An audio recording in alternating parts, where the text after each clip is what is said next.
meeting to order for May 20th, 2019, Lincoln County Board of County Commissioners. If you would join me in the Pledge of Allegiance. The flag's tucked around the corner there.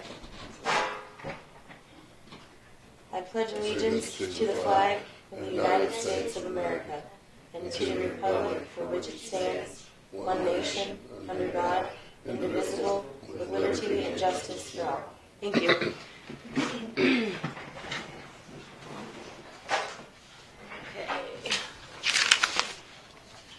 First correspondence are bills from Lincoln Park Manor. I have Prior Automatic Fire Sprinkler Incorporated. Invoice number 878679. These are double.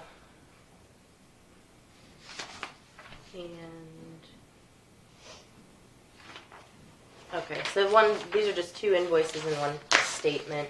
$860 for Prior Automatic Fire Sprinkler for work material, $64, site work, $720.46. Those are all together.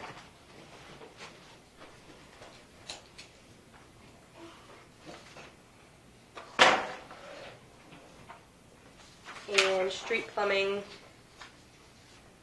$974.05. A weekend service call for the 3-door cooler compressor not working. Ordered new compressor, replaced the compressor, added Freon.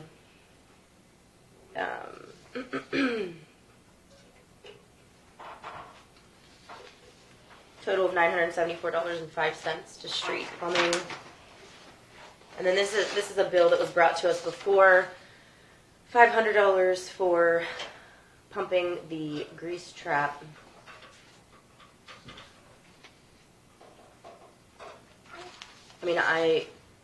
It was brought to our attention that, we own it, so if it doesn't get paid, as many other bills are not getting paid by Lincoln Park Manor, that we may have an issue if it builds up and is not flushed out. And I understand that, but I think then they need to pay it.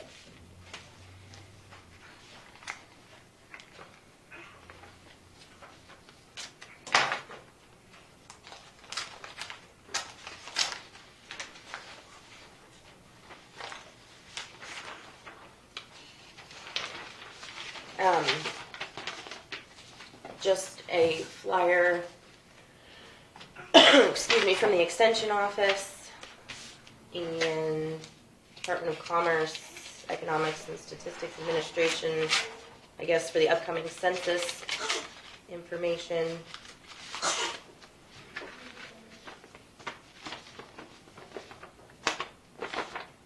The U.S. Census Bureau invites your government to participate in the 2020 Census New Construction Program. The New Construction Program provides tribal, state, and local governments an opportunity to update the Census Bureau's residential address list of living quarters for which construction is in progress. The New Construction Program is voluntary. Census Bureau strongly encourages your participation for the following reasons.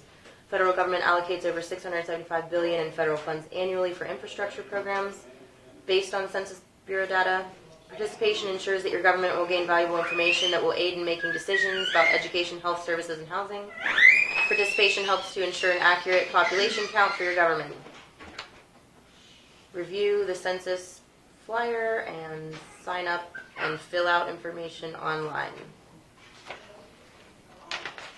Have you done this in the past? The last census was what, 2010? Or wasn't it 2010? We had a guy here. 10 years.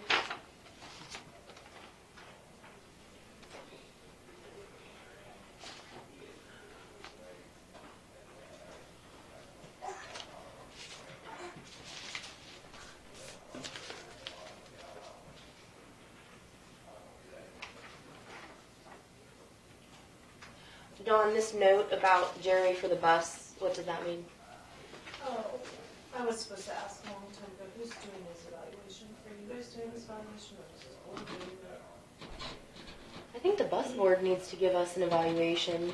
Jerry. Don't you think? Yeah, they're the board. How we could do it, we don't supervise him. Would you please pass it on to the bus board that we would like his evaluation by the middle of June? That gives us the last 2 weeks. I also spoke with the sheriff and told him that we would like his evaluations by June 1st. I spoke with him a couple weeks ago. That gives us the month of June to configure our rating system and then the corresponding numerics for the dollar, for the 50 cents that we have, or the 25 cents that we have. Okay. Minutes from last week.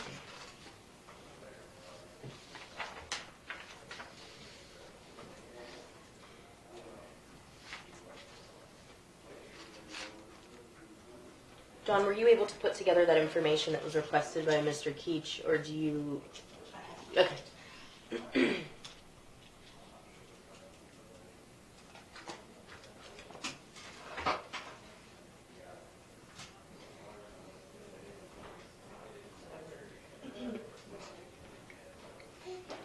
So we had correspondence, we approved a tax abatement, we took the bid for abandoned cemeteries, and have you heard back from that? At the abandoned cemetery bid? It was, okay, so that stands as motion for Mayor Nagan. We approved that, right? We did. Yeah. She was just going to make sure that she knew all. Well, it was for all of them, yeah, okay. Central Kansas Mental Health came, gave their presentation. We spoke to the treasurer for the quarterly report.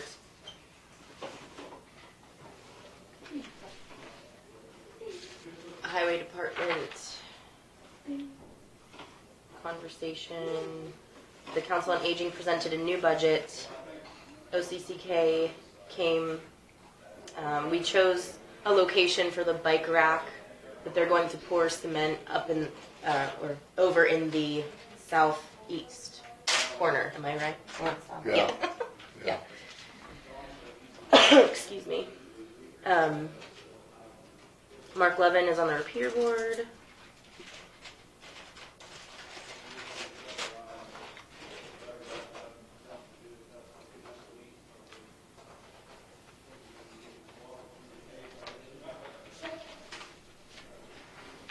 And then we reviewed the rest of the highway department evaluations. So we finished that department.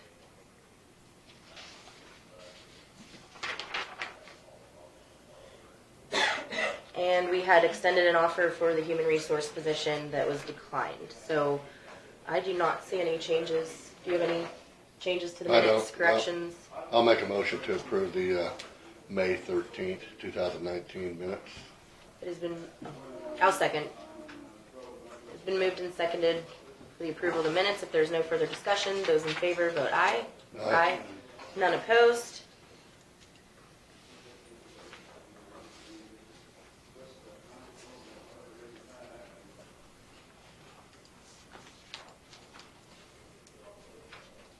And we still have a few minutes before the conservation district Let is me supposed to talk come. about the Grace thing. Yeah.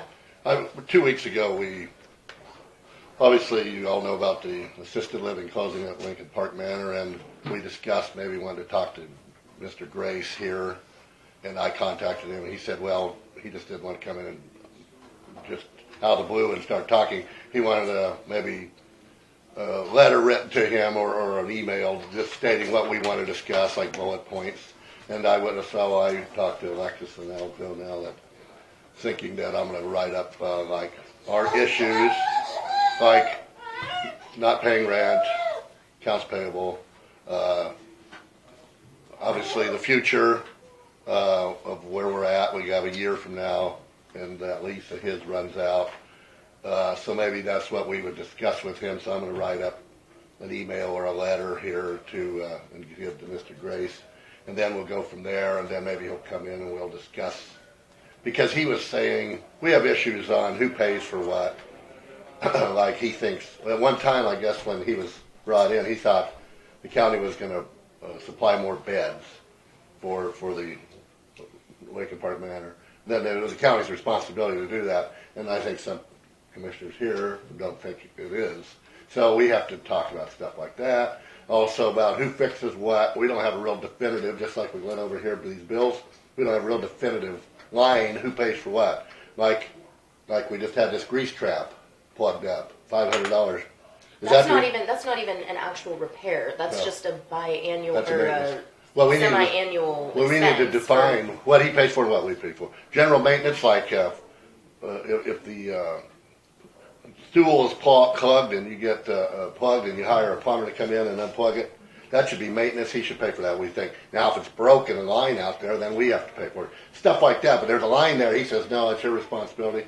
We say, no, it's your responsibility. And every week we go back and forth on paying these bills. And I would like to talk more, make a clean line, who's pays for what here, so we don't have this misunderstanding every week. That's one thing I'd like to address with him. And other things too, but I want to do a letter. Is that all right, Al, Yeah, I Joe? just And need a few so notes. I would talk to, we'll type up and will you guys agree with it, then I'll send it to him or email it to him. And then we'll go from there and maybe we can have a visit where we stand with him and Lincoln Park Manor.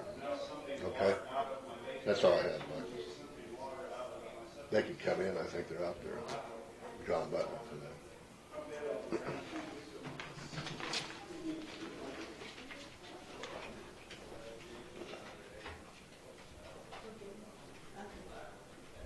Conservation? Yeah. Come on down.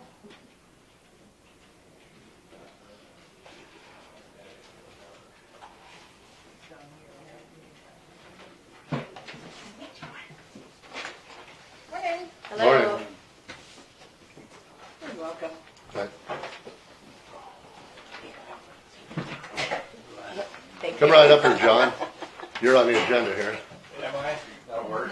I get a front row seat. Yeah. You're in the hot seat. That'll work. Hi. How are you guys That's John doing? Buttenhoff. Alexis and Al Yes. Joe, Yes. probably. Another Al Joe for a little while.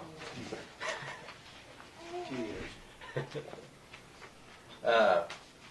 This is something we put together for you guys. Nancy found the sunflower on the front. Thought that was a good way to show what the conservation district does clear across the state. And most of these programs we've done different parts of it. So that's kind of an overview. And then the next page here is things we've done in the last year and some pictures.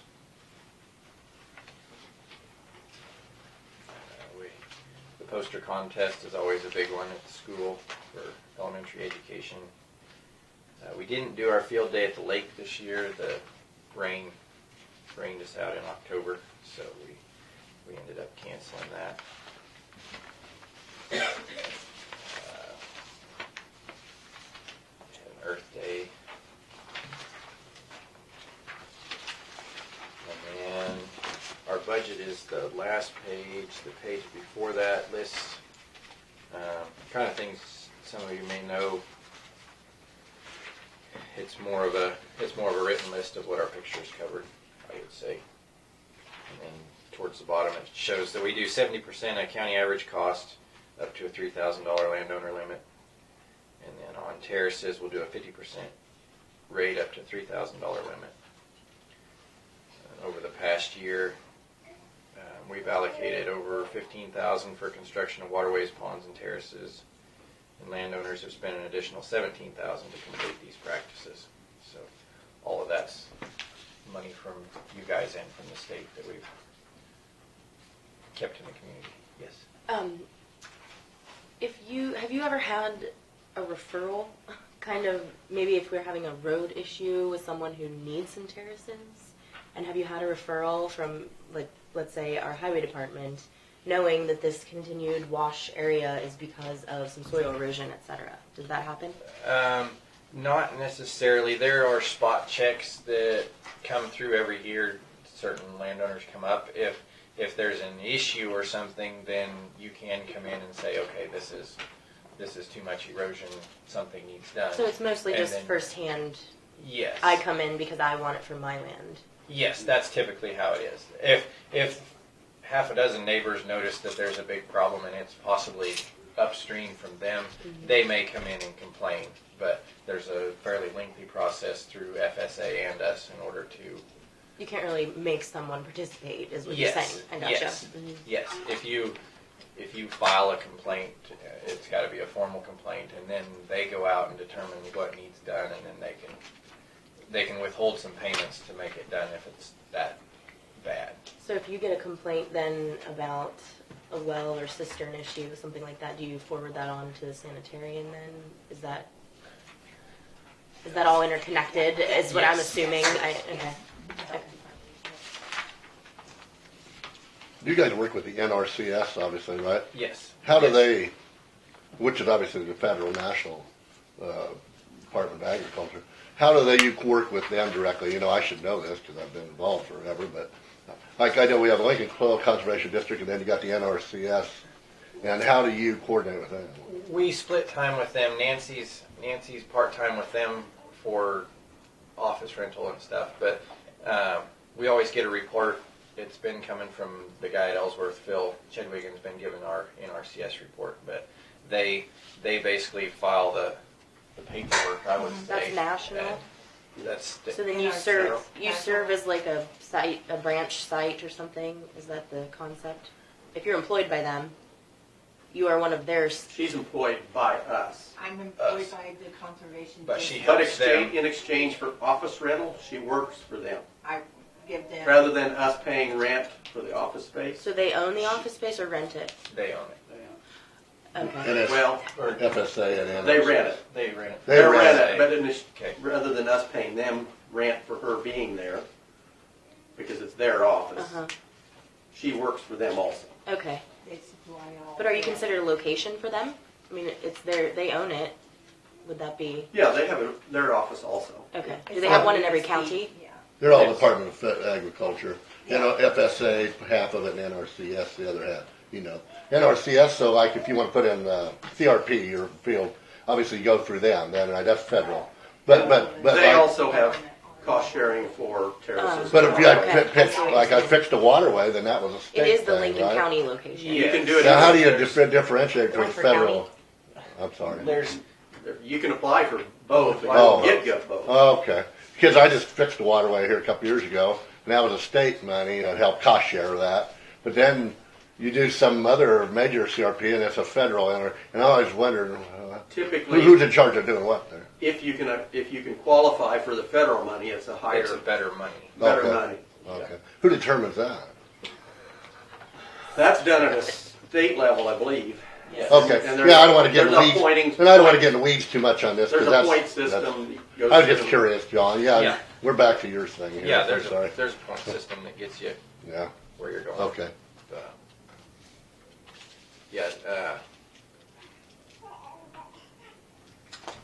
I'm not sure where I was, but the budget's on the last The page. budget, yeah. If that helps, we.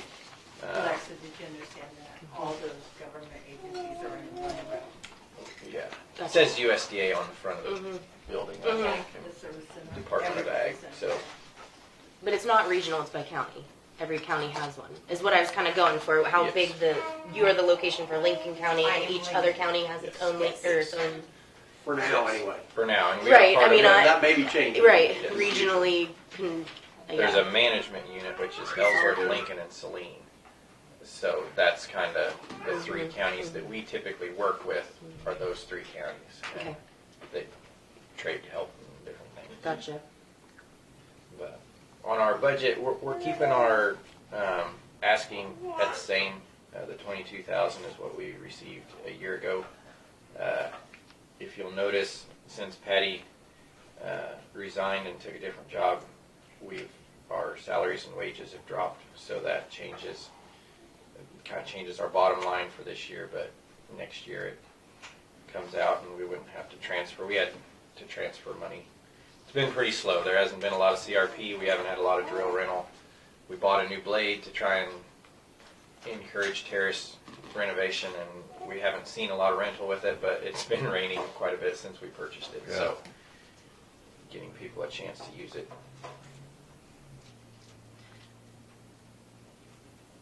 Okay, but you are planning on using 7,000 of your cash on hand to put into this proposed budget? Is that what I'm reading? If your cash on hand turnover went from 3,000 Yes. to 11,000, you're Yes. budgeting in that cash on hand. Yes.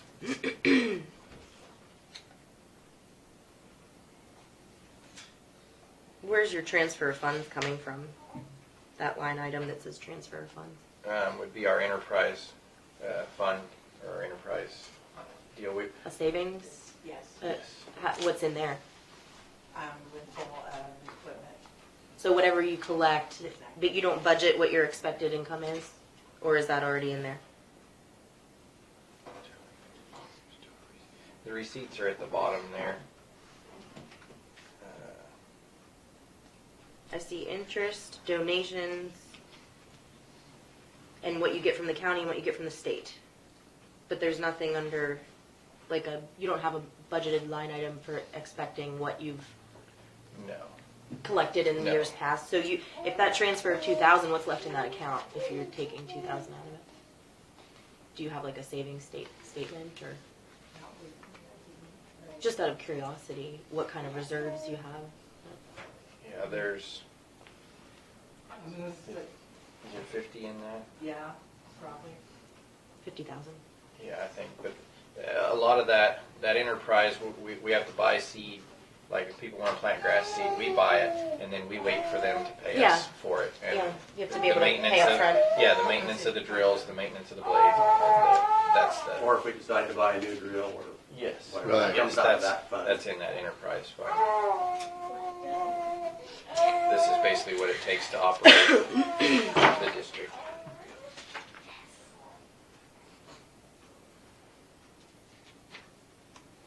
So your cash on hand is only what you didn't use from budgeted funds in that budget?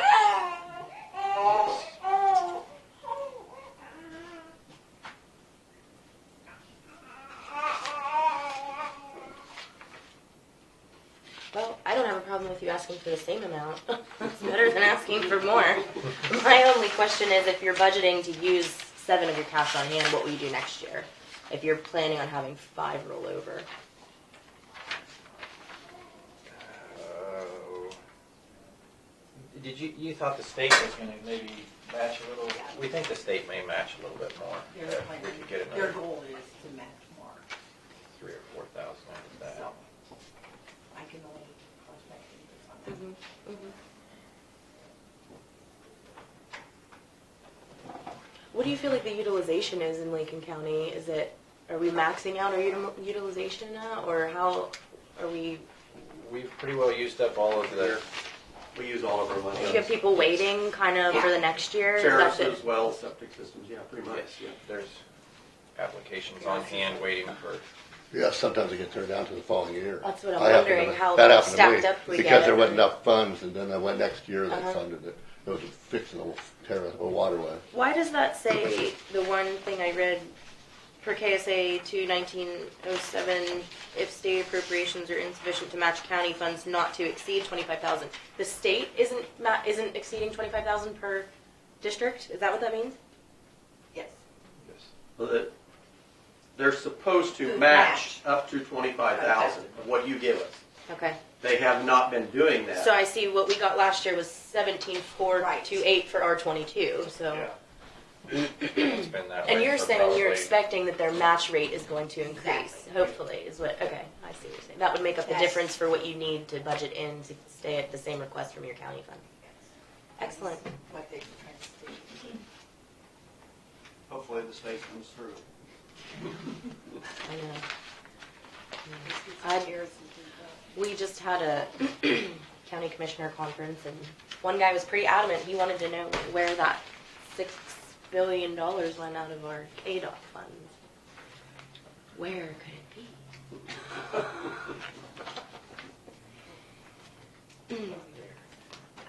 It looks pretty thorough to me. Thank you.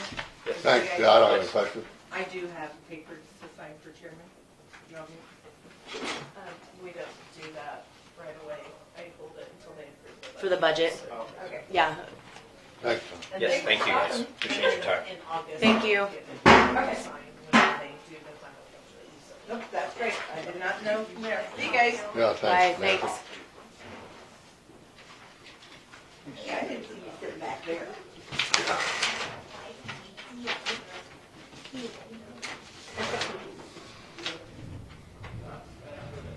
Okay.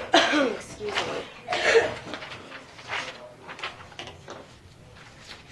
are actually a little ahead of time. I think we just had maybe a road issue that you'd like to discuss. Would you, if I would put Fitchy in now? I can do it, it will take just a few minutes. Perfect.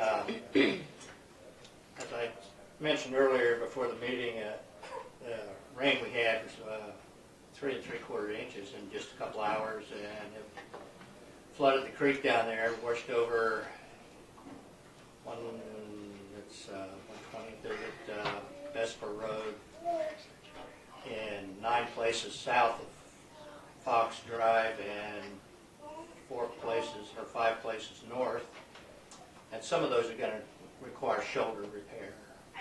Not too many of them, but most of them can be repaired with a little greater work. The shoulders washed out on a couple of them. Also on Fox, east there up toward my place, it's going to require about 3 loads of material to fill in a wash place right at the bridge. When you come off the bridge, it drops down at least 6 inches. That's on Fox, you said? Mm-hmm.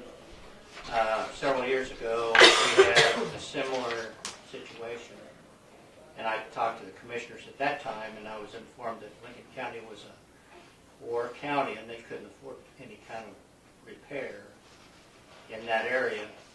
And I inquired about some windmill money, and they said, well, we can't do that because we're saving that for a rainy day.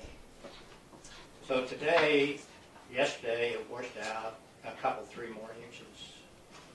And I'm afraid the mailman's going to quit delivering mail up to my place because he really can't drive to the mailbox. Are you talking about the bridge on the east side of Fox? From 120? Okay, the first bridge right Just there. east of the cemetery. It's a fairly new bridge, but the water goes around it. Fox at 120th. Yeah. And so that's gonna need some attention. Probably after this next 2 or 3 inches we're going to get. It flooded probably at least 2 foot over that road.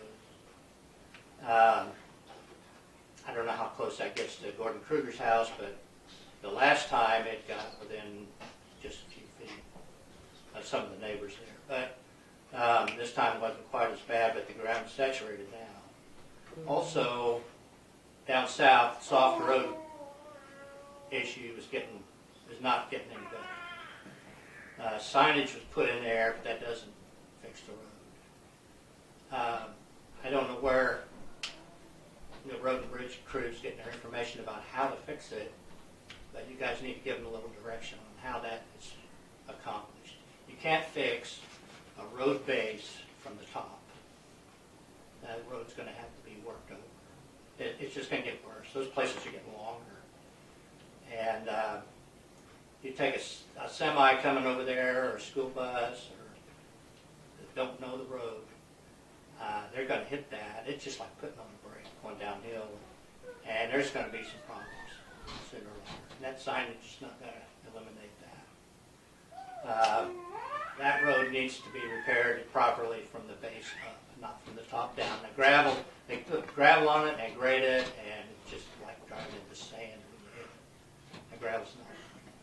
Could you explain a little bit of what you mean by the road base? Because we had this discussion about 2 to 3 weeks ago in here with the highway department, and I think there was some confusion because the comment was, well, if you want me to fix every road that way, but I was suggesting that this region that you're talking about, I've had quite a few phone calls.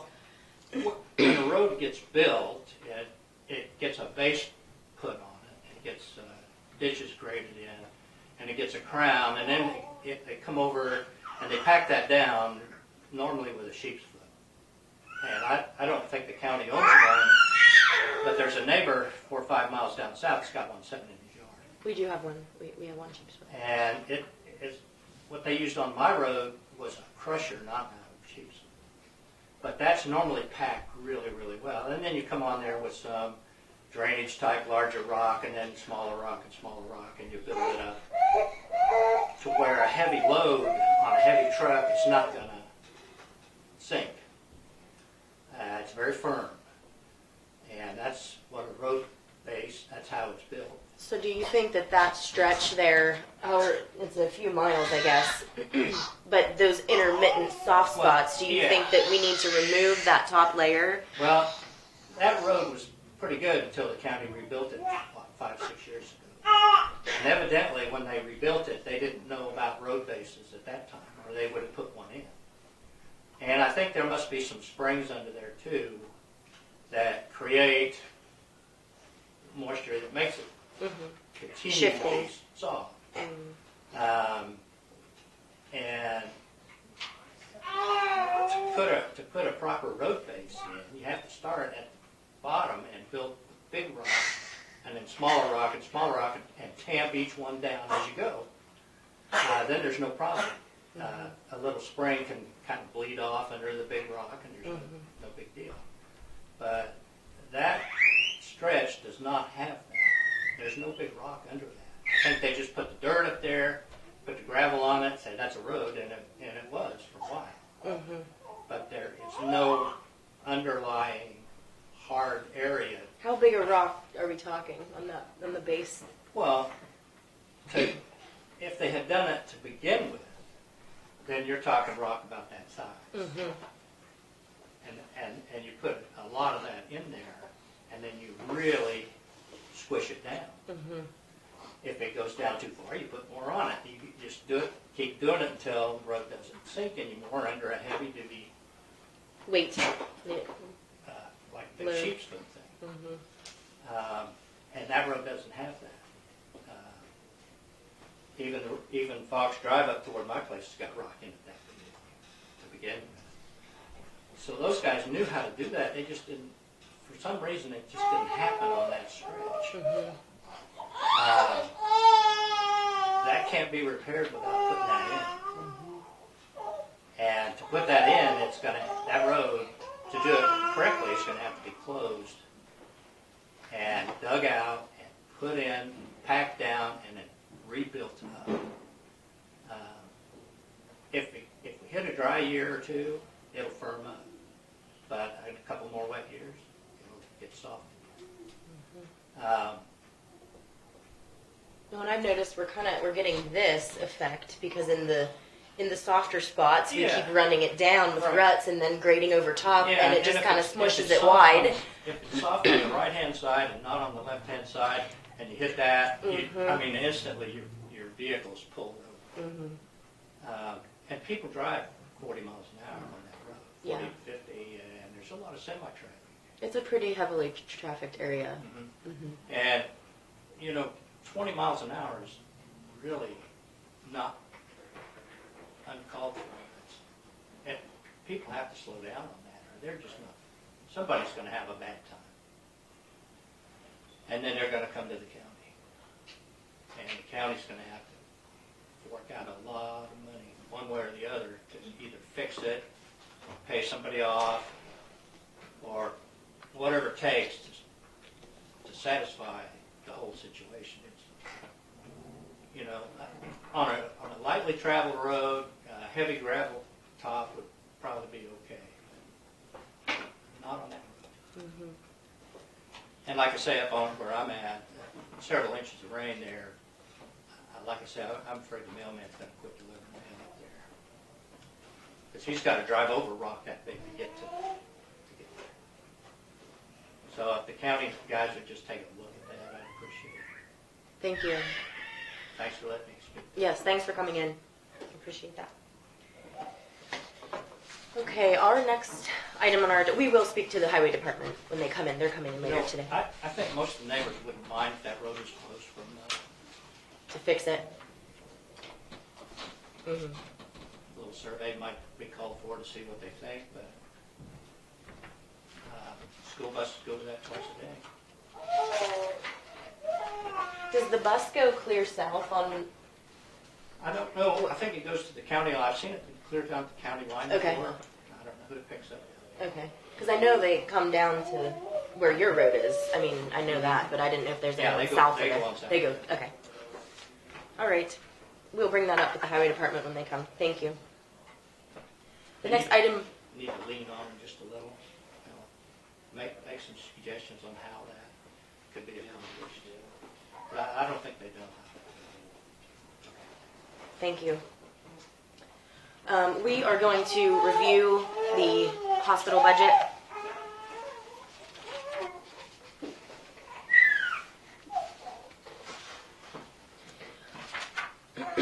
So we have a breakdown. We have the Lincoln Medical Clinic, the Sylvan Medical Clinic, and then the actual hospital operating budget. And so I'll just read through some numbers here. These aren't combined, are they? Is it just each page? I mean, that's not a combined number, right? Total operating expense for the Lincoln Medical Clinic, $1,720,000, $590.17. Where are you reading? I'm on the first page. I'm just trying to take that paper. Let me get that out. I got it. Thank you. With a budgeted loss of $931,558.53, and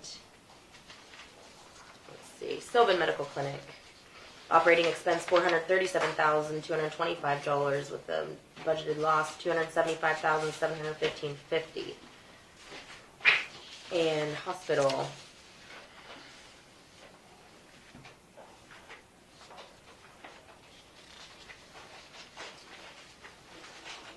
I don't understand that one, but this, let's see. Total operating expenses, $6,719,238.99 with a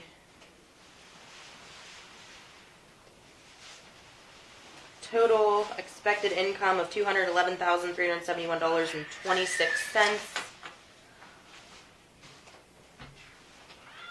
And none of those are combined, right?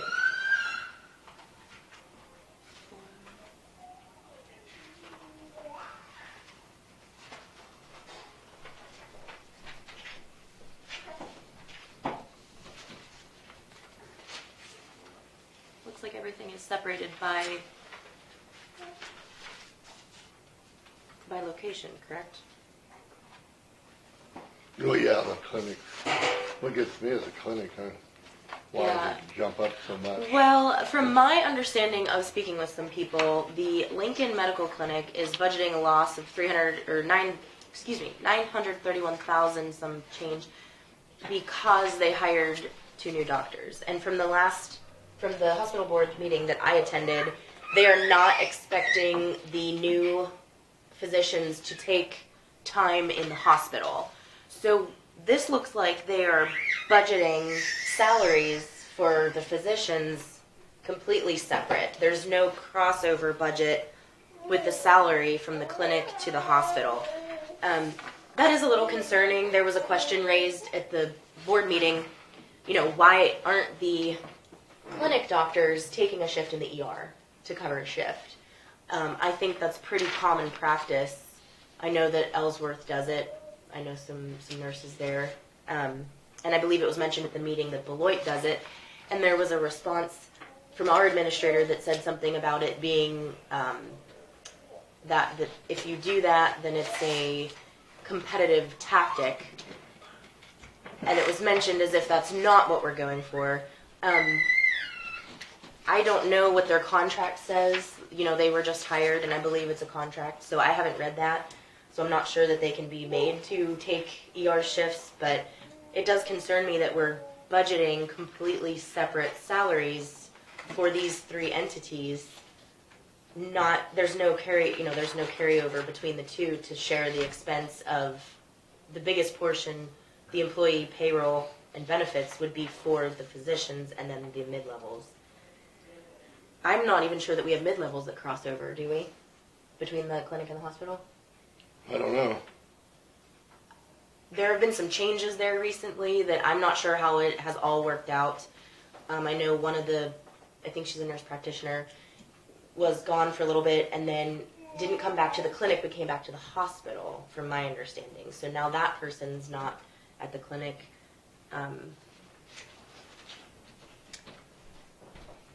Right now we have one of the doctors on a paid leave. Yeah. According to this budget, it looks like that's an expectation to continue paying that salary through the rest of the year?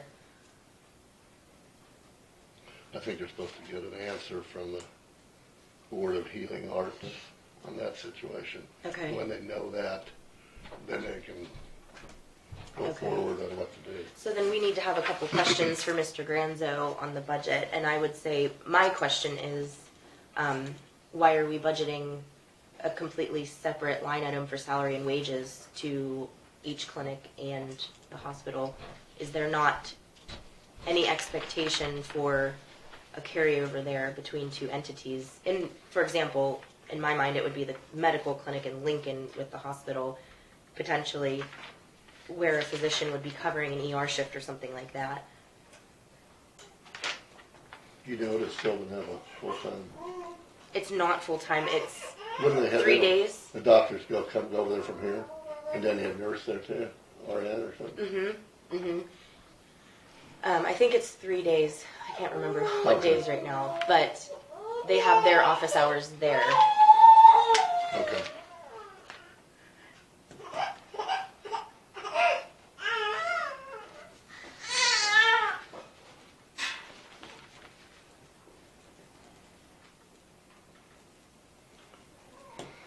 Well, the last page is capital equipment, like hardware for the lab, their chemical analyzer, and Yeah, is that a purchase price, or I'm not sure what those numbers mean. I suppose it's a 3-year. They got, Like a lease? I don't know, that's a good question.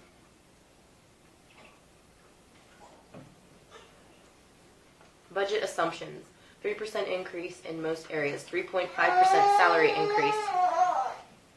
Added doctors, Mr. and Mrs. Chima. And they're expecting so they're budgeting for a 30% increase revenue in Lincoln Clinic, a 50% increase revenue in Sylvan Clinic. And Mr. Chima based out of Lincoln and Mrs. Chima based out of Sylvan. That's what I'm understanding from that note. Do you see that one? Yeah. Well, they think we're gonna get, with these 2 new doctors, we're gonna get that much more business, I guess, right? That's what I'm assuming that's why they're saying they're budgeting an expected percentage increase in revenue. And hopefully we will. Well, that would be nice, but it looks like they're budgeting that in. So we're still showing the loss here on the clinic of nearly $1 million with that expected increased income. And over $250,000 in Sylvan.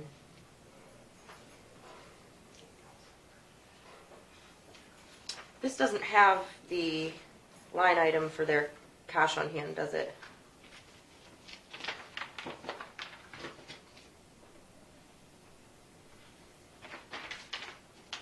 I mean, I'm assuming that's how they're expecting to cover some of that loss. I don't know, we need to ask Mr. Granzo about some of these questions. I think maybe he could come in to discuss the budget. Maybe next week. Dawn, would you please request that Mr. Granzo visit with us for a half an hour? If he does not want to come to the evening meeting, Is that next week? the evening meeting is next week, but I will say that the state statute says that we have to return this within 10 days, so I think what we're going to do is return it to him after today's meeting. Then he has 10 days, or I should say the board has 10 days to bring it back. And then there's another 10-day process for the completion of it. So it's a 30-day deliberation. And I think we've had it. This is the 8th day. So I think we need to contact him and request that he come to us. And if he doesn't want to come to the evening meeting, that would be fine. I mean, we could just... I believe it would satisfy the statute if he responds to us and says he will answer our questions and come to the meeting. Does that make sense? Yeah, fine with me. So, Dawn, if he doesn't want to come on the 28th, if he does, I think we should schedule him first. If he doesn't, that would be the 3rd. Is that what I'm saying? June 3rd? Yeah.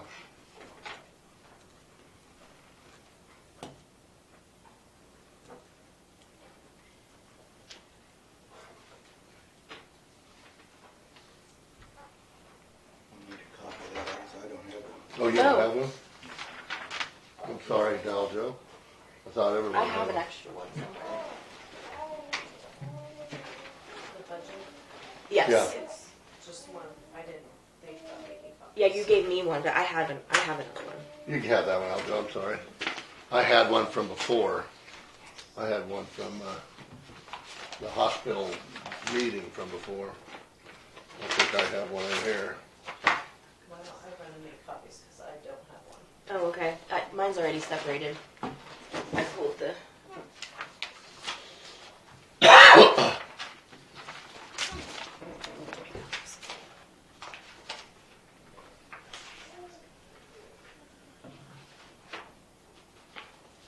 I had one somewhere. I saw it though. That's fine. I'll go. You can just keep that one. Yeah, that sounds good though for questioning him. I just had some questions, yeah, on that. Well, and I think we need to ask him while it's in front of us because it's not set up, except for some descriptions. Well, I have a question on this loss every year. How can we operate like that? Do we have $20 million out there we just keep chipping away at? And I don't know. And, we don't lose that every other department like that. I mean, I just don't know how that, maybe I'm wrong or stupid here, but I don't understand that. No, I have questions about that too. It would be good to see maybe some historical numbers also. Well, and I have nothing against the hospital and for the hospital. Right. It's just, I don't But we want it to be I productive don't and thrive, understand not the be slowly financial failing. system here. Agreed. And I'll bring that up tomorrow night too, we have a meeting. Mm-hmm. And I'll just. Tomorrow night is the hospital board meeting? Yeah, Okay. Tuesday night. Okay. Third Tuesday, the 21st. 21st. At 7 or 6? And I'll bring Did they up change some it- of Did they these change it to 6:30, I think? I could even talk to him tomorrow night about coming, but we could send out an official. I think we need to officially Yeah, contact him according to the statute. right. But yes, I if you agree. mention to him, I agree. But I will ask too tomorrow night, and because this time I'm not objecting to nothing. I'm just wanting to know, understand this stuff. Seems confusing to me. Anyway, that's all I got. okay. Ladonna, we're ready for you. You wanna wait for Dawn? If we need a motion, I mean, we can stop, but.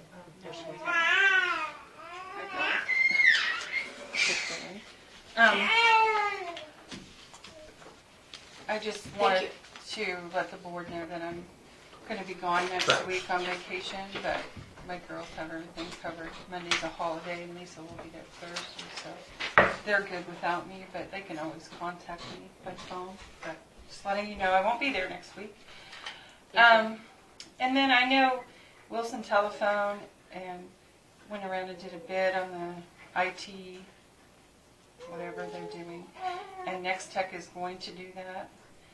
I just want you to know as a department head, I'm not unhappy with Next Tech. We have servers and firewalls and all kinds of stuff, and You want to keep next I time. want to keep Next Tech. And so I did ask the Wilson telephone guy, if he's going to submit a bid to you guys, to submit it with and without me, because if I have my preference, I do not want to change from Next Tech. And it's not the cost. It's somebody that knows our system inside and out, and we're not unhappy with that, and I don't want to change. So I would just encourage you, before you make whatever decisions you're going to make, is that you discuss it with the department heads it affects. I know some of the department heads just have a computer. They don't have servers and firewalls and all that stuff that we have. But to me, it's an important part of our business that we do every day, and I don't want to change if I don't have to. I mean, Is that listed out as a separate expense, Dawn, for their department I think it was. when we pay to Next Tech? We pay out of their fund. They Okay, so carry you it. know what your cost is, so we'll Yes, be I able to do. look at the bid and Right, just to right. see what the difference is. Yeah, Right. if it's minimal, there's no reason to switch you Well, over, but. Yeah, so I just think that this is a case where it's not necessarily the lowest bid that's the best fit for all of us. And I know there are departments that don't care for Next Tech, and that's fine. But I don't think that all of us should have to go one way or the other based on another department who doesn't. I don't know. Dawn could answer this maybe that I can't, but I'm probably one of the bigger departments besides the sheriff's office that has the most equipment. So I think that somebody that has one or two computers shouldn't be making a decision for the people that have more things, I guess was my point. So that's all I wanted to say about that. Please don't make a decision without discussing it with whoever it affects. That's all I have to say today. All right. Thank you. Thanks. Hey. We will keep that in mind.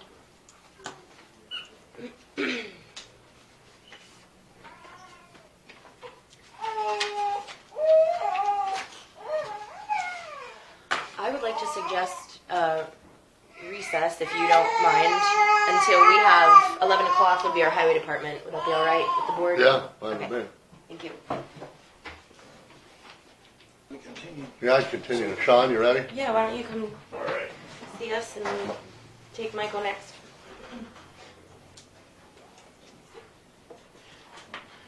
Hello, Commissioners. I'm Hi. going to bring in my new supervisor, Hi.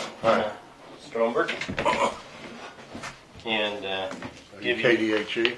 No, so I'm Hannah Stamble. I'm the Deputy County Administrator for Saline County. Oh, okay. And so I oversee both the sanitarians for our county. Thank you. Thanks. My business cards, here goes.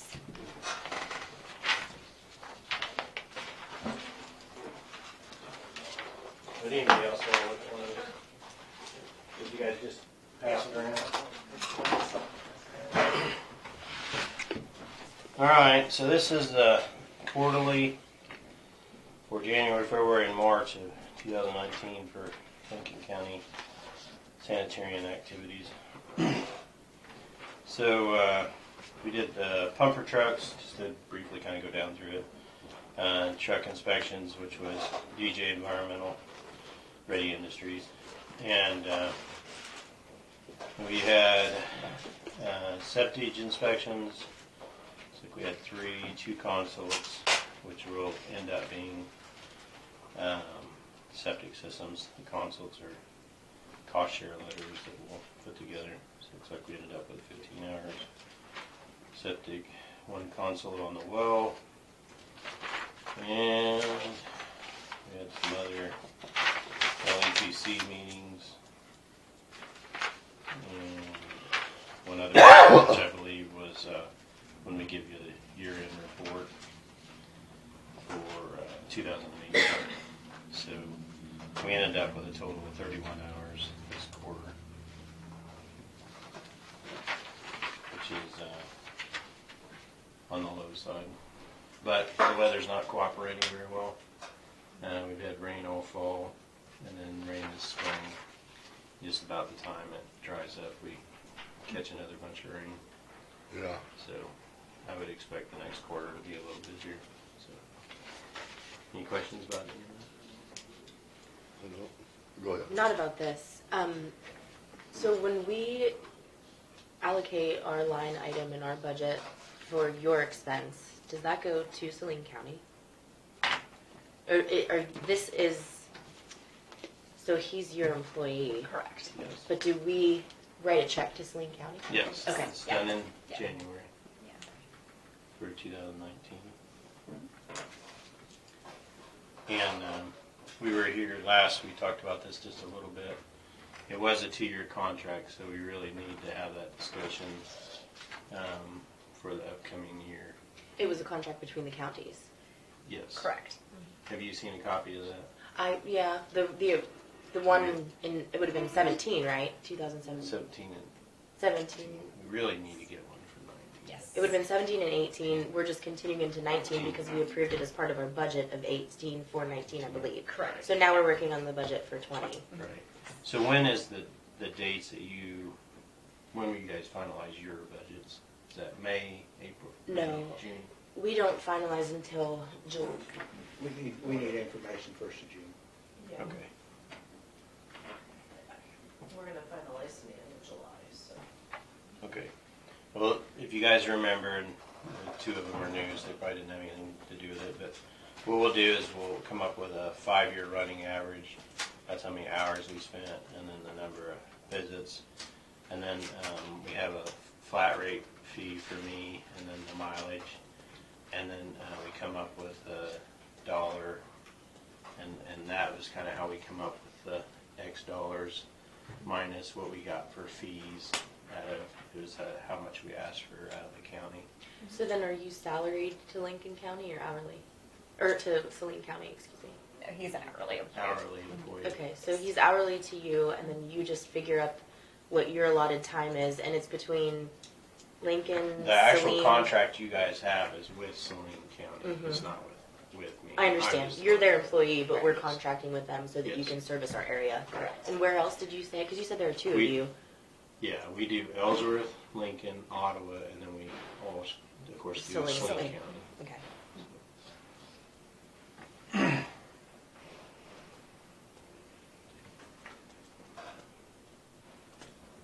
When did that first begin? That was something- Ottawa and Ellsworth is in 1991, and then Lincoln started in 1995.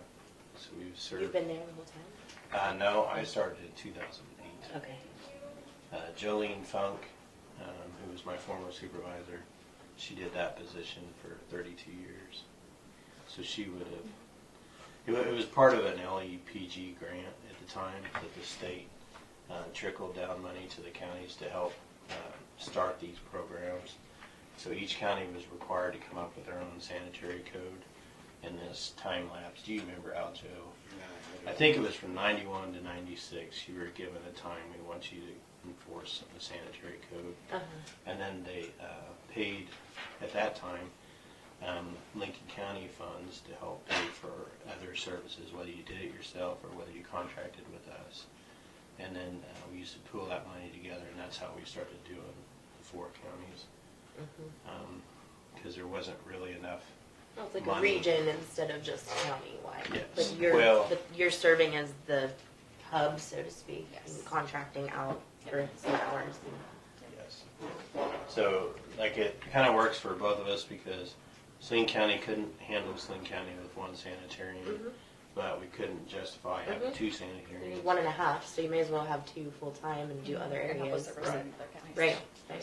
So What, that's, what other positions are you doing that with? Actually, we are actually just entering into a contract with Dickinson County, and we will be sharing a planning and zoning administrator.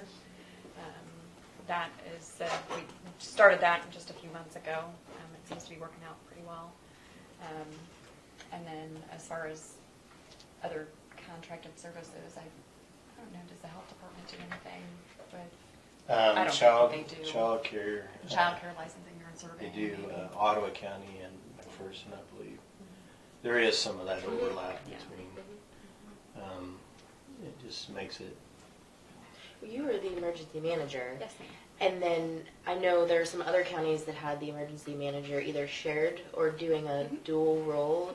Are you aware of any that you could just give us a quick example? So both Ellsworth County and Russell County share an emergency manager, and then out in western Kansas, I know that is it Cheyenne, Rawlings, and Sherman County share an emergency manager. It's what works best, I guess, particularly for them, but especially in a situation like it is today with it flooding, it certainly makes it difficult to have one person do both counties. Yeah, Or that multiple area. counties, it makes it really, really challenging. But if it works for them, it works for them. When you were the emergency manager in Saline, did you have office help, or was it just Yes. you? No, I had a full-time or another salary employee as my In your deputy office. director, and then I had a part-time administrative assistant. Okay. Thanks. I just had while you're here, I may as well catch you. You're fine. So why don't I work on pulling up some current numbers? Okay. And so June's coming up like a freight train. Yes. Yeah, it is. So do we want to schedule something maybe 2 weeks from now? And Should be fine. okay. Mm-hmm. And then do we want to do that during this meeting or otherwise? Or Yeah, probably if you just come in on a Monday okay. regular board meeting, that would be best. Because we'll be receiving budgets here over the next few weeks. Okay. So I'll work on that, and then help me with the date. June 3rd, probably. June 3rd. Well, That's two two, weeks. yeah. That's 2 weeks from today. Uh-huh. I don't know if we Is want to do that it then. June 3rd or June 10th, yeah. Is that gonna be too late? or- No, no, Okay. we'll need to know by July. Okay. I mean, we will, Yeah, we will be starting. We'll be process planning a is- special meeting at the end of June because we need to do a little more deliberation this year and Okay. take some time. So as long as, yeah, I would say the 10th, the latest, 3rd or 10th. Let's try to do the 3rd, then you got time to mull over what we Sure. say. Is this 31 hours, do you think that's reflective of a typical quarter, or is that, you think? I think it's behind because lower. of weather. Okay. Yeah. We did 124. We were way off last year as far as activities. More or less? Less. Oh, the whole Usually- of 18 Yes. is what you mean. But you're going to And- go back for 5 years, Yes. so including all of 18 and then 4 years prior. Yes. 14. And so we can get kind of a number that would probably be more consistent than last year. Last year was kind of, if you were ever to throw out a number, would be one of, on the low side that you would. But we'll just do the 5-year average, kind of Okay. like what we did before. Okay. And then we'll come up with a number of trips, Okay. current mileage, and work our way through that. Do you have to use your own vehicle, or do you? I do use Okay. my own vehicle, Okay. and the county pays me X dollar. Mileage. Yes, and so that's, So do you kind just of- keep you keep a mileage log? yes. Okay. Yep. So when I head out, we have a calendar and we log how we're going to where and why. Uh-huh. And then we turn that in for reimbursement to the county. Are you still a person who does, like, if somebody put in a septic tank out in the farm and laterals, you come and make sure that's done correctly? Yep. Like Joe Funk did Yep. years ago? Okay. Yep. Yeah, we'll do the sizing of it. We'll help, when they dig the soil profile to come up with the loading rate.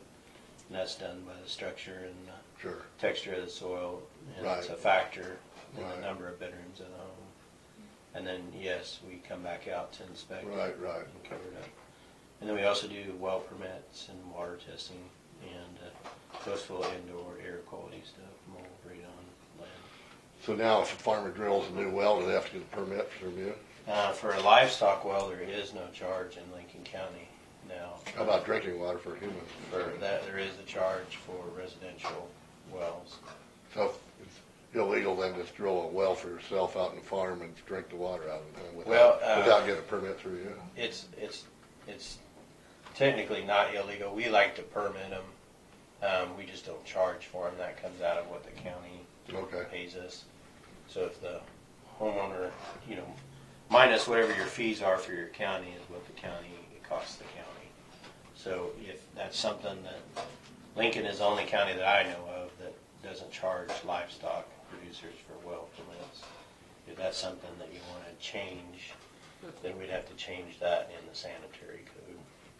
That'd take a little work, but if that's something that the commission would decide they want to do, that's something we'd have to look into. Has that been updated by you? The The sanitary code No. itself? It's No, just whatever we came up with originally is just... 96, Okay. if there was interest in it, then we would form what's called a committee, and you bring like-minded people into that To work committee on that it, has right. interest in it. Mhm. And then we discuss how our code is, and then the state of Kansas has what's called a model code, or they've been working on for a long time, which is basically things that they would like to see you put in your code, and then you work your way through. Do you guys feel comfortable with that? Because there's things in there that you might not want that you just say, okay, we're not interested in that, or vice versa. But our code does have to meet or exceed any of the state requirements. So if things have changed in the past few years, then we will have to adopt them when we update the code. So those are things that you want to have that discussion on before you venture into it. Do you think that's something that needs done? Well, a good code should be reviewed at least every 5 years. It hasn't been that way. No, I want you to understand that's a lengthy process. We did Ellsworth, it took 3 years because there's a lot of people you go through, a lot of opinions, and then once you're done with it, it has to go to the state, and then all departments at the state have to review it, And if they have comments, concerns, questions, then You have to it's, go back and revamp everything. Right. I understand. it comes back. And it's just a kind of a long, drug-out process. That's kind of why sometimes it doesn't get done. And that's why they were trying to come up with a model code, was to encourage people to cut that time down for the review process. So they have some verbiage that each department is happy with. Yeah, check. Yes. And if you want to add or delete, you do that. And Yes. give a basic model. I understand. Yeah, it's been almost 25 years. And every county is going to be different as far Yeah. as what it is that their focus is. So. Yeah. But Maybe we ought to start that process with you Okay. later in the year, after our budget is finalized and whatnot.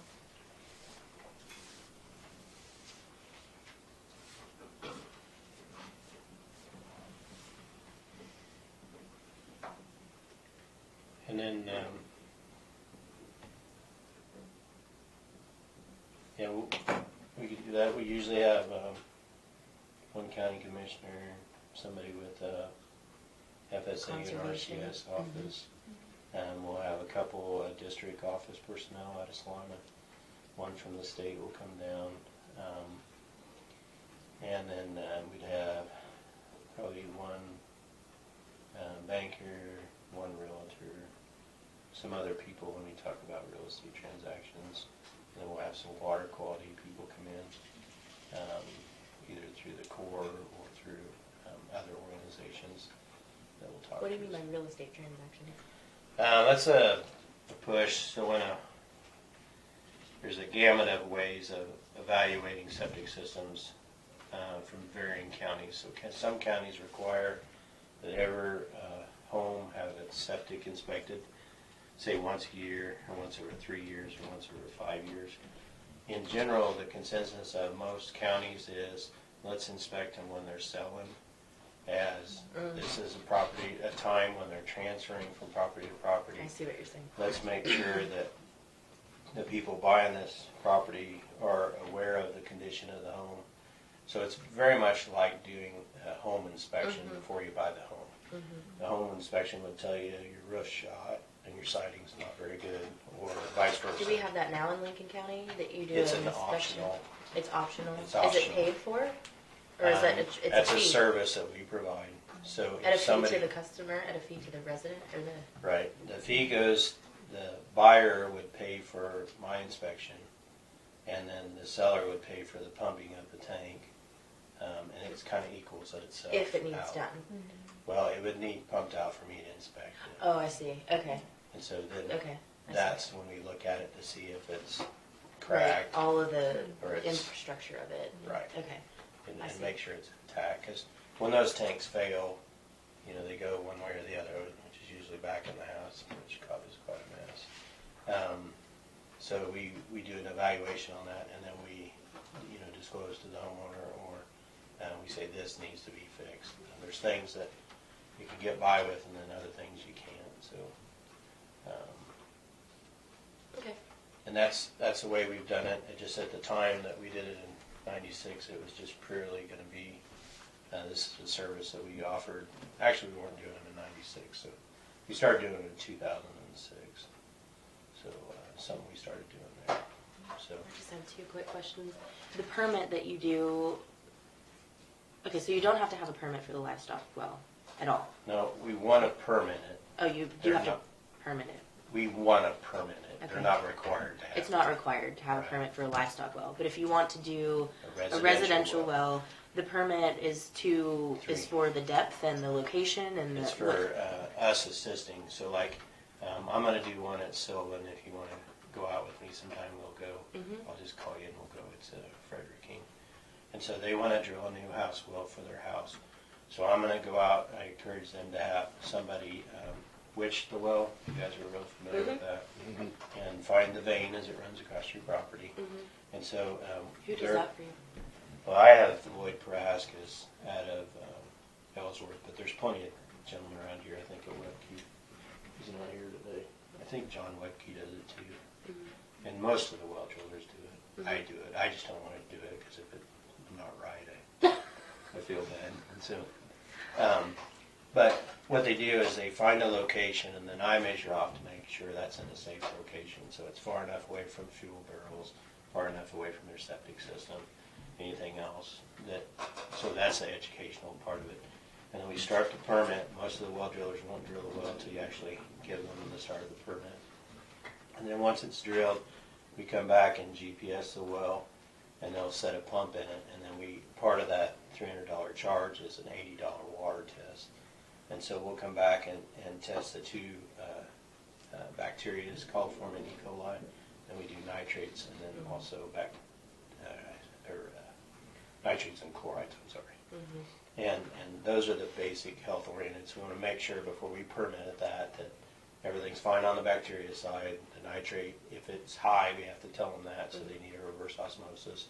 And chloride is if you are on high blood pressure medicine or reduced salt diet, because some of that can affect the way those medicines work. And so we want to notify you ahead of time, and then we'll actually finish the permit. Okay. But we'll make at least 2 visits to that site, and sometimes a third, because And it's a $300 flat fee yes, for them to get your permit? right. Okay. Now on the livestock wells that we permit, we'll still go collect the water. That just comes out of the county's time of it. And you guys are getting charged for that. So every time someone calls you to permit a livestock well, which it's not added, it just comes out of the time that you guys are the water testing part and your travel and right. to be there. That just comes out of the lump sum of trips that you guys have paid and the lump sum of hours that we are to spend in the county. And you said that $80 fee, is that for anyone that wants a water test anytime, or is that just? That's for a basic water test, but any time. But we can test up to 13 things, and it's $250 for a full water test. Okay. But we usually tailor it because it's so expensive to issues. So if we have a black staining, that's a manganese, red would be an iron, white would be a sulfate. So I ask a lot of questions when I go out there and explain to them, well, why do you want to test this? You know, do you smell stuff? Rotten egg smell, sulfur smell. And some of the manganese have just like a metal smell to it. And so you tailor that to what the well needs and go from there. But we do fluoride, like for your children, you know, when they're babies and their teeth are developing, you'd want to know what the fluoride level is.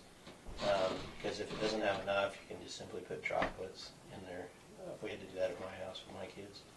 You put a droplet in their juice, and it helps make sure their enamel matures and wills. So. Well, you answered my other question, so about the price. Thank you. All right. I'll work on this, and we'll just plan on being back. Okay. Thank you. Thanks for coming. Take care. All right. Bye. See you, Shawn.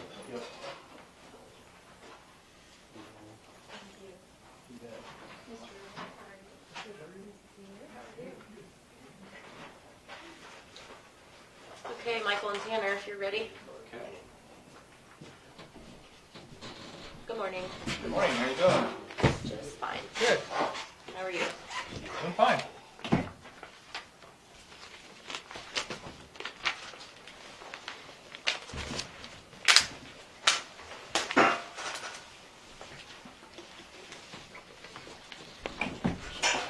Numbers here on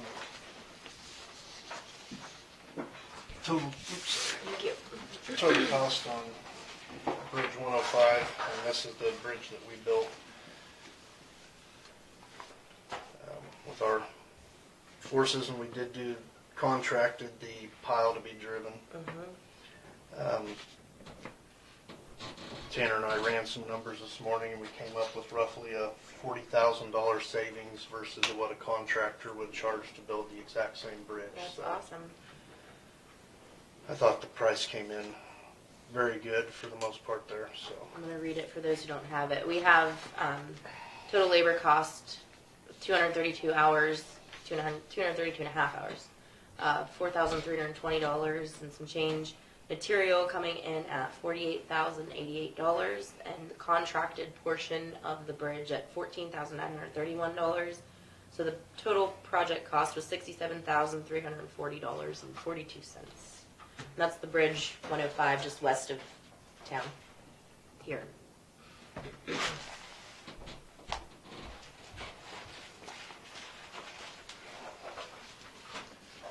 I did a little bit of work on this job description that you guys asked for. That contracted portion to L&M is the material that they, when they did the piling, is that in our material cost or is that in their contracted cost?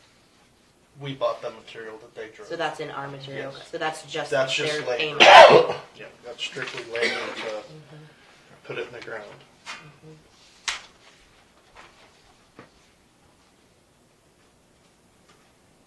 Did you change this or is this? There's a little bit of changing. I didn't have to do too much to that one.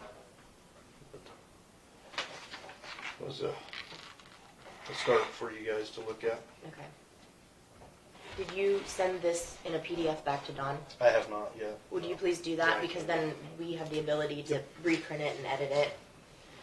Dawn, if when you get that, would you forward that to me, please?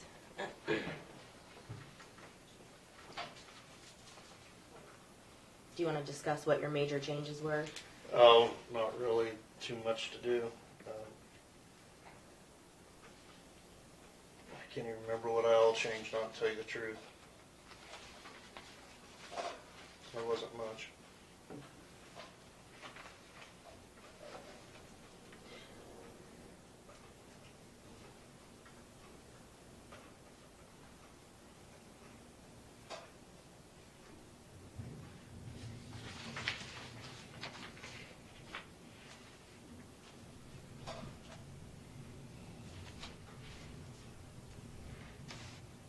Is that thunder? Yes.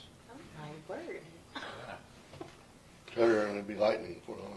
Guess so. Moving in.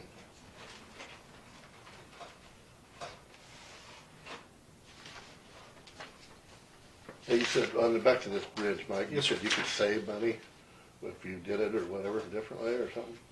He's saying this was the cost that we put into it, Mhm. and if we had just contracted the whole project, it would have been 40,000 more. Am I right? Approximately 40. Ish. About what, 104,000 to 107,000? Yeah, right Contract. over there, Oh. 100 to 110,000. So we saved 40 by doing it. Yeah. So we're Okay. doing it at 70% of the cost, just about.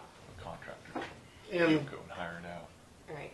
I believe that we can get our own labor costs down on that too.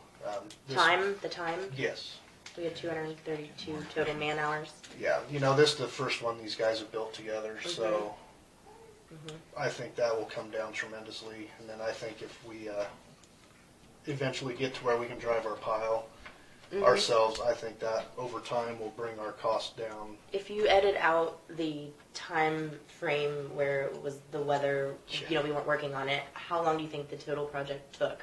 A month? I mean, where are we on 2 months? Because I know you're not working on it every day. No. I know it's not 8 or 10 I mean, we hours would every be if day. the weather was conducive. I think hypothetically, easily 3 weeks might be an exaggeration on it if the weather all cooperated. I think So you think it could have been done within the time frame of a month? easily, yes. ma'am. Okay. Yeah. And I would love to be able to get to the point to where we could budget and have 6 the money. a year. Yeah, That's what we need to do. 3 to 4 anyways. I don't know if we could get 6 done based on how Mother Nature likes to. But there's some years that you might be able to get that many done.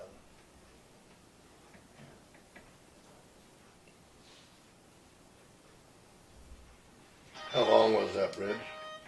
26 feet. Oh, pretty big, long one. Yeah. Yeah. It's family. Inside the abutment to inside the abutment. So the beams are a little bit longer so they could sit over the pier caps, but span to span was 26 foot. Okay. And then who did the dirt work to finish up? We do it ourselves. I mean, this crew, or did you have the blade from that area? On the that- road did- surface, the blade guy will come through and do a final dress up on it usually. This But one, who prepped the banks and did that kind of work around the edges? in the channel, it would have Uh-huh. been our bridge crew. Okay. Yeah, our bridge crew will do all the channel work unless it's in the ditch for ditch or road top, the blade operator can do some finish work there.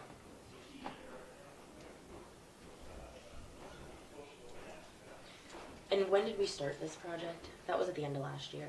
Yeah, what was it? October, maybe? Yeah. I don't even, I'd have to go back I and remember look it was at the getting thing. cold. You know, I think, yeah. Okay.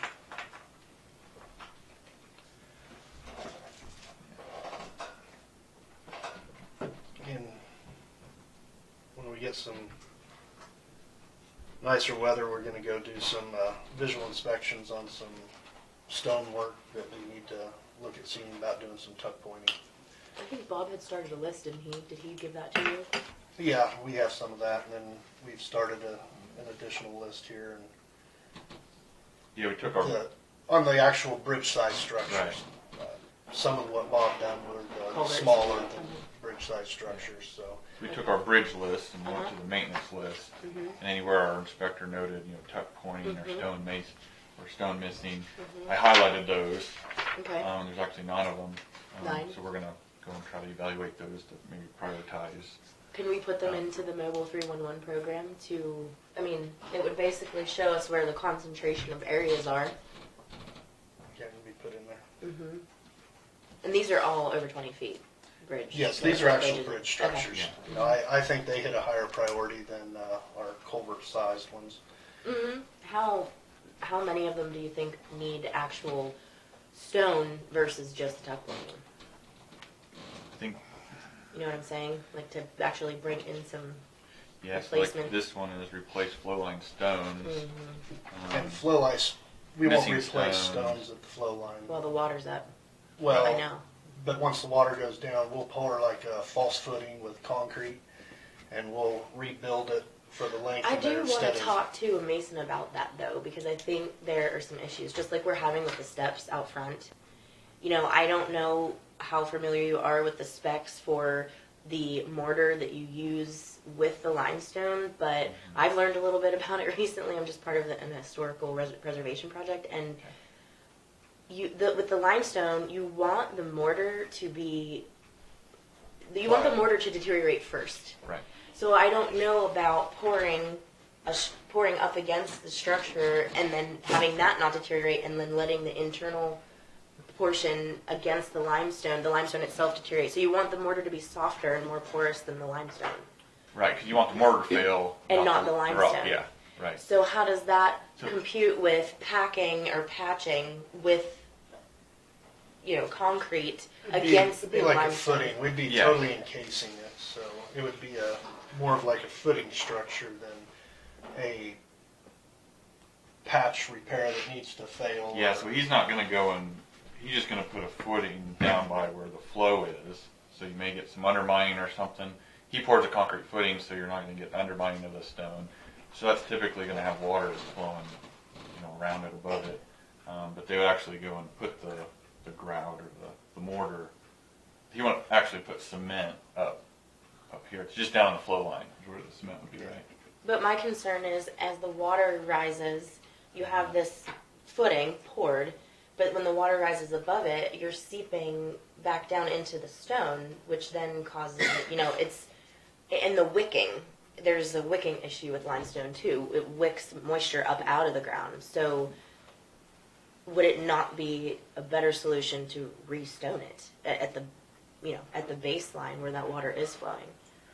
And we have For a to, longevity issue is what I'm getting at. Okay. I don't know how we deal Give with us a stream bed degradation without doing a deeper footing when we do that, because that's part of the issue is the degradation of the streamline over the years. I know, but a lot of these bridges have lasted 80, 90 years, so there's got to be something to it.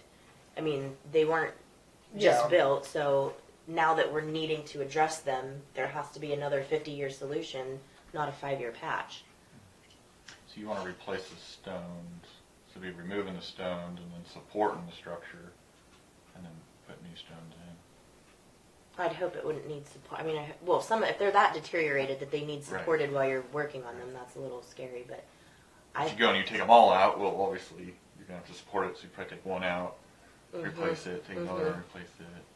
And I'm not a stonemason, but like I said, I've learned a little more here recently, and it seems like there's a way to do that, you know, that we can preserve also the historical integrity of them without just continually patching with concrete until we get the whole thing, you know, coated over.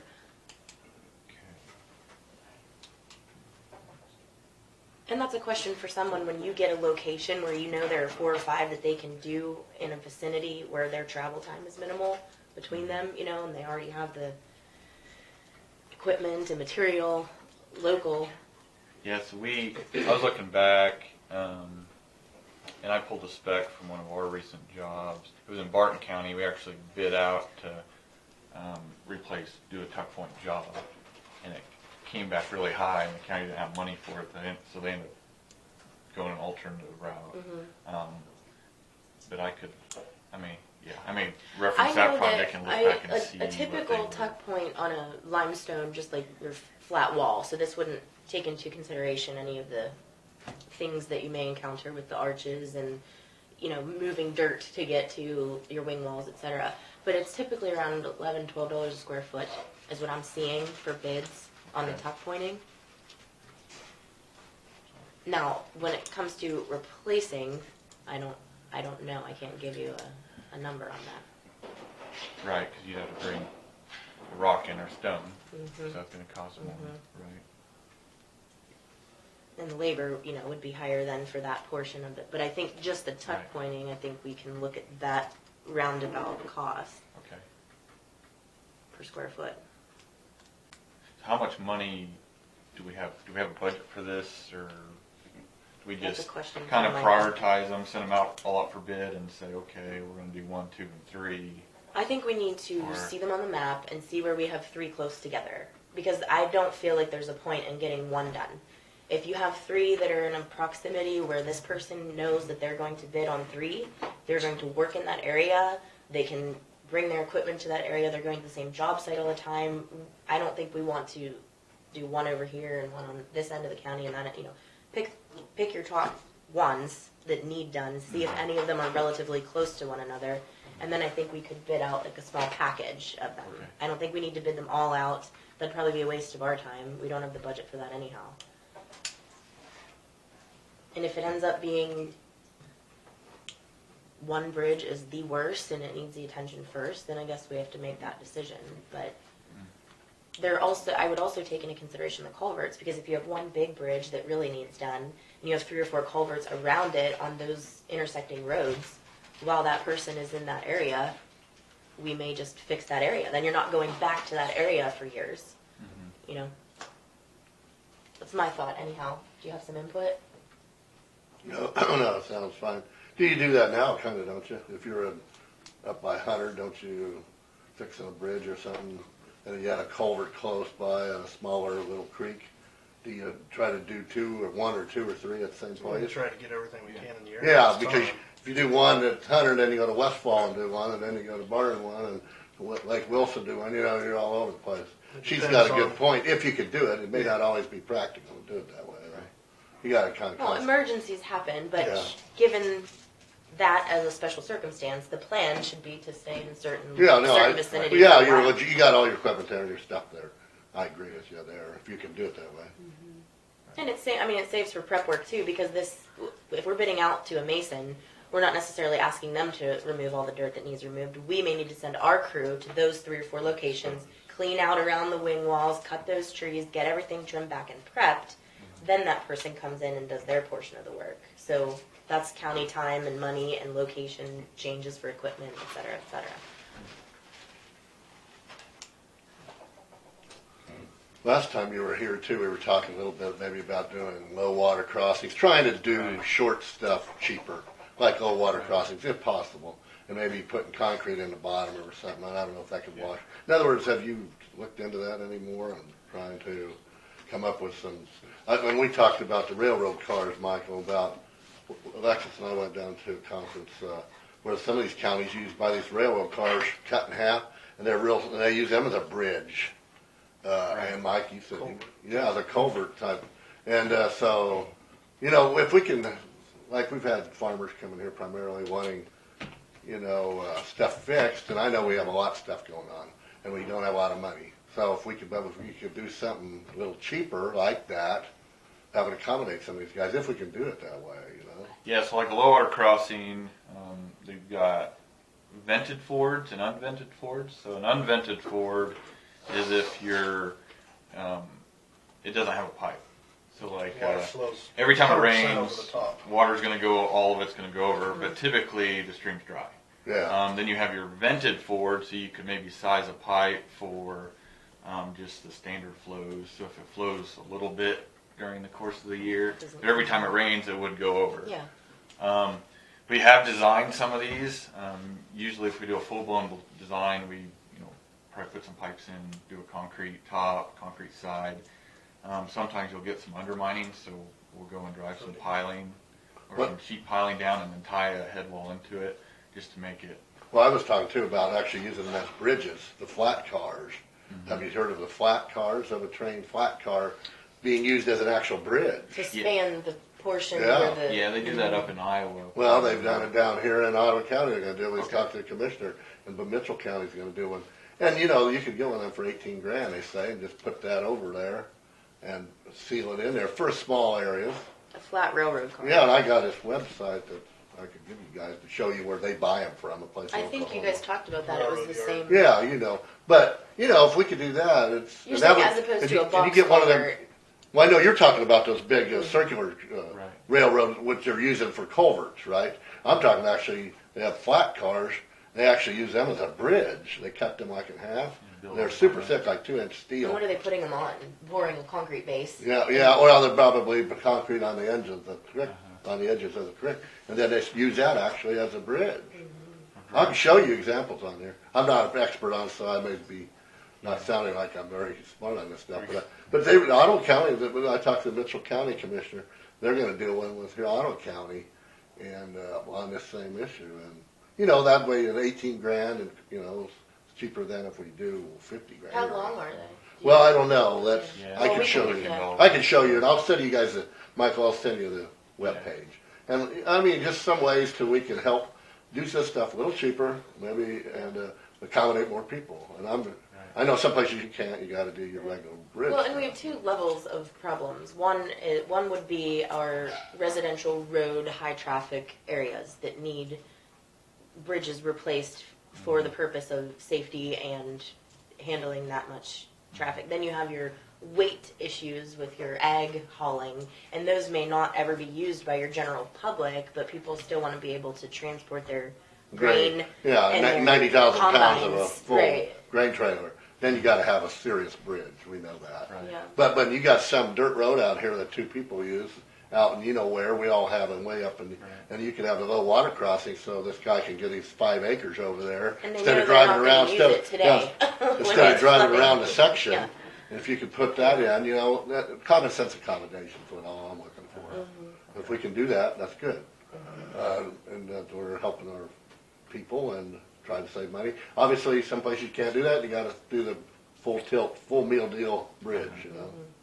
Right. It's like the major collector routes. So Right. the county's got major collector, minor collectors, and local roads. Right, Major that. collectors would probably need to put a bridge back. Exactly. The Well, minor that, collectors, local roads. And I'm not against any of Be that. kinda Well, case those are some of the things we can do, But- like they've just yeah. done the one at 5. I mean, Yeah. that, Anyway, that's all. And we kind of talked to you a couple weeks ago about looking into that. Maybe Yeah, all the options there. Yeah, so we started a tool. It's not finished. It's kind of draft form. And it lists kind of some different options for a structure replacement type. yeah, So it's a spreadsheet, and it's got different tabs on the bottom. yes. And so, first tab, kind of description of what the structure is. And the next tabs, you enter in some information, like maybe the drainage area, how far the channel is from the roadway down to the bottom of the channel, some of that information. And then the last tab, it's got all the structures listed and kind of an X by which ones you could maybe possibly Options. do. Yeah. So if like the ADT is less than 30, then you can maybe do a lower Right. crossing, something like that. Right.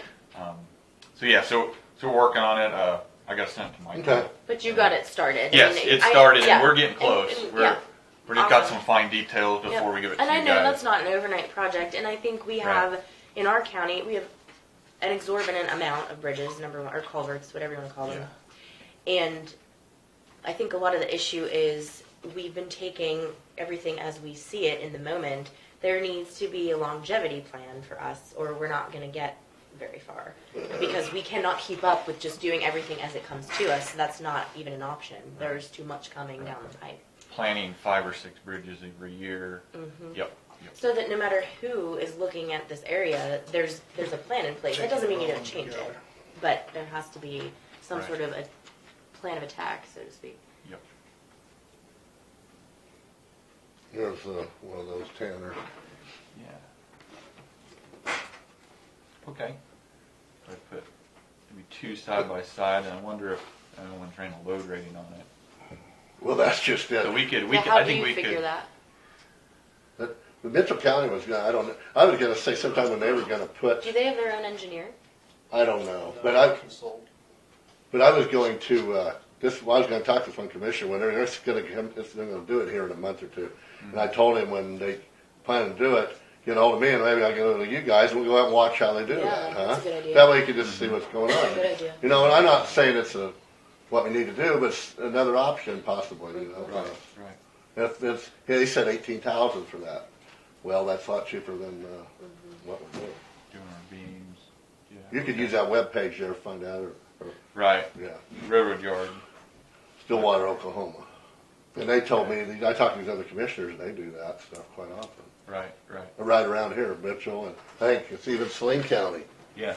So anyway, just another thing for you to consider. Right. Yeah. We could. I could call a railroad yard and get some measurements and. Yeah. I'm sure they've got 2 big beams that run kind of down it, and then they got a deck on top. And Mitchell We could County- figure out kind of. And you could talk to the Mitchell County, how they're doing it, and they can probably help you. They said they'd help me. The commissioner said, yeah, come on up and we'll show you what we're doing. I wonder if we could drive some pile and put a pile cap and then set those on those caps and then weld them to them or something.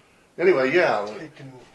If you can get 2 matching cars, it makes a big difference. Sometimes they don't match, and then you have to have. Yeah, you'd have to work out elevation the details, and I'm not trying to get in the weeds on the details there. Right. But that's just another option that we can look at. Yeah. Okay, thanks.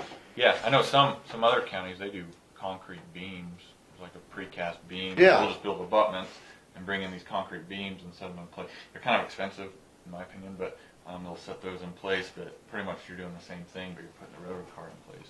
So I think. That thing's like 2-inch steel, Right, so it's yeah. And they build heavy a deck duty. on you top know. of that, on top of their concrete beams? No, the concrete beam actually acts as a superstructure and also the deck. Oh. So the You beam's just like. put dirt over top of it? Or you leave it Usually exposed? just not. You can Yeah, leave it exposed just if leave you it want to. exposed. They're like usually 2.5 foot wide. And we'll set them in place and usually grout the seams, and then you just can drive right on it. They come from up in Nebraska. But they're perpendicular to the travel. Is that No. true? They're Parallel. They travel Yeah. parallel. So you build your abutments, and then you just put these in place. Huh. They're really quick. Some of Yeah. the counties, if it's a high volume road, we need something quick. Okay, we can do these Swing. beams. But what's the life expectancy on them? They're concrete, so they're longer than steel. They're a little bit more than a steel beam structure. You're going to pay for A lot them, more. but they're going to last a little longer. Well, some of these shorter spans that we have, that may be a solution for something that's completely defunct and Right. and it's faster, like you said. Right. You know, sometimes if you have to spend the money to get it done, Yeah. then It's Odin Enterprises is the name of that company, but we've done quite a few of those for some other counties. is that in your spreadsheet of options? There's a precast beam. So they make them there, they precast them, and they ship them here. So if you cast it inside, it's called cast in place beams. These ones are actually precast, and the company actually supplies a load rating with them to show that they can meet all the Kansas legal load trucks and all that stuff. So is that something that from that point on our own bridge crew can set and, I mean, is that they get delivered and we do the rest, or? We'd have to lease a crane or contract a crane. Swing Just put them in place. Yeah, it's probably something our guys could do. You know, if we're swinging into place, I guess at the end of the day, I don't know. Well, I guess cost is going to be the main thing. I don't know how much time To you have end up them saving. ordered and delivered, you mean? Well, yeah, just the cost of them in Of them general in versus general. us setting beams and then putting a steel deck on it. But it's also a matter of our lack of manpower resources to be doing 2 projects at once. We can't. So if you can do that project in 2 weeks and move on to the next project, you have to look at the time cost factor too. And it may be better to pay 1.5 times to get it done now than to sit on it for 3 months because you're waiting for the weather and it's not getting done, and then you didn't work on the second project anyhow because of all the interruptions. If you get that one done, then you're all of a sudden on the second project in that same time frame. Does that make sense? Yeah. Yes and no. I mean, if we could be doing it with steel, we could be doing it with concrete at the same time. It's going to come down to cost. That's really what it is. You know, and it will save a little bit of time, but you know, you still got to weld those together, and then you got to come back in and grout them in and everything else. I mean, it's not like you just swing them in and you walk away. So. And I could look back at some previous projects and give you some costs. You know, I've seen those used more often on, you know, like asphalted roads and larger span bridges than, you know, a 20, 25 footer, I guess. But yeah, it's definitely something we can look into. Yeah, so that spreadsheet's got low water crossing, it's got these, it's got a steel beam structure, it's got like pipes, like just, pipe, railroad tankers, and it's got some bigger structures like the 187 we did with a reinforced concrete haunch slab. There's some bigger structures, so we've got a couple of those in there also. I don't have the flat cars in there yet, so that's something I could look in and add. That'd be good. Something to look into. Well, it gives us the platform to make decisions, you know, and prioritize. Then you can look at the time cost factor and prioritize by location. Yeah. And the ADT and the functionality of that bridge and how many people it supports. Okay. Thank you for working on that. I know that's not easy. And right. You can start your own Start consultation. thinking about it. Like, you can start your own consultation. Yeah, we're getting there. We're trying to be efficient with it. You know, we don't want to just right. make things. Yeah. So we're kind of working it in as time goes. So. That's great. Try and get some over to Michael, let him kind of comment on it, and then we can maybe send to you guys and let you guys look at it. And, what about this? Oh, I didn't think about that. Yeah, that kind of. So.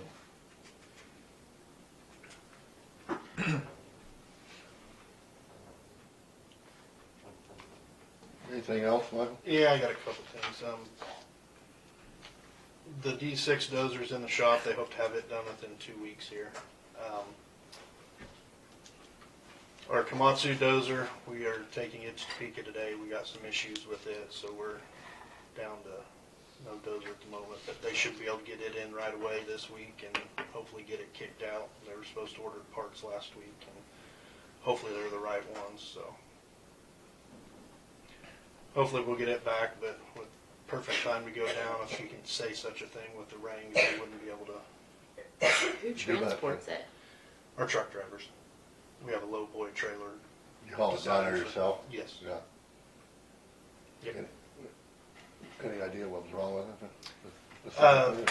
Rear main seal leaking into the bell housing, and there's a sensor in that bell housing, and when the flywheel's going around, it slings oil, and then that sensor in return thinks there's another issue, so it derates your engine and everything. So it's just a Yeah, okay. You need to fix that bottom line. yeah. Sounds good. And also with the flooding and whatnot, or I can't say flooding, we do have a little bit of flooding up in the Barnard area. If things go like they're predicting, even with Saline River, we're going to be having some flooding down in the Beverly area possibly. We'll probably get some sand pre-staged down in the Beverly area for sandbags there. We do currently have some sand pre-staged in the Barnard area if we need to do any sandbagging there. So. Where about that 300th and Iron, probably right in there. Huh? Yeah, That's a flat area. It's there. I know. River comes out, I think. Down Yeah, there. from about Beverly over to the county line. Right. Yeah. It Okay. can go underwater, but Okay. there's usually one or two houses that get close there. Since I've been here, we haven't really had any real problems with it. But we like to be ready with that. Okay. I think our main concern in the Barnard area would potentially be if it got high enough to overtop the dike there on section line roads. So we got material ready for that if it need be.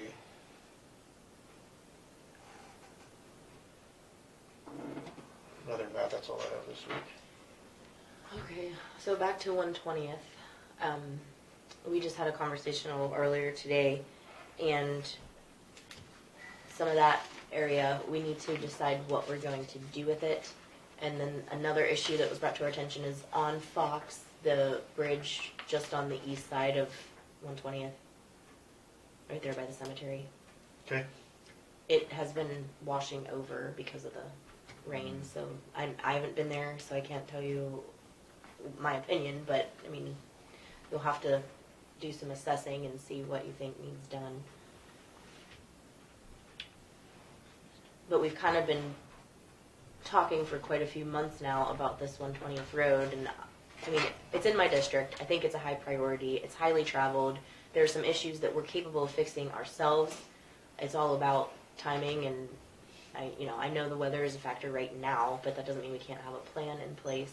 And I'm going to go back to the discussion we had about fixing the road base, because that was reiterated this morning. I guess it's assumed that maybe there wasn't really a proper base in that, I'm going to say, last section of the road. I don't know if that was built later than the other or just done differently, or I'm not sure. But we can't continue to let that erosion happen.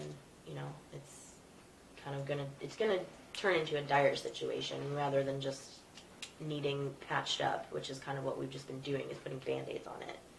So, did you have any further suggestions about what you think needs to be done? As far as erosion, are you talking about the soft spots in the hills down south? Yes. Yes. Okay. Specifically that.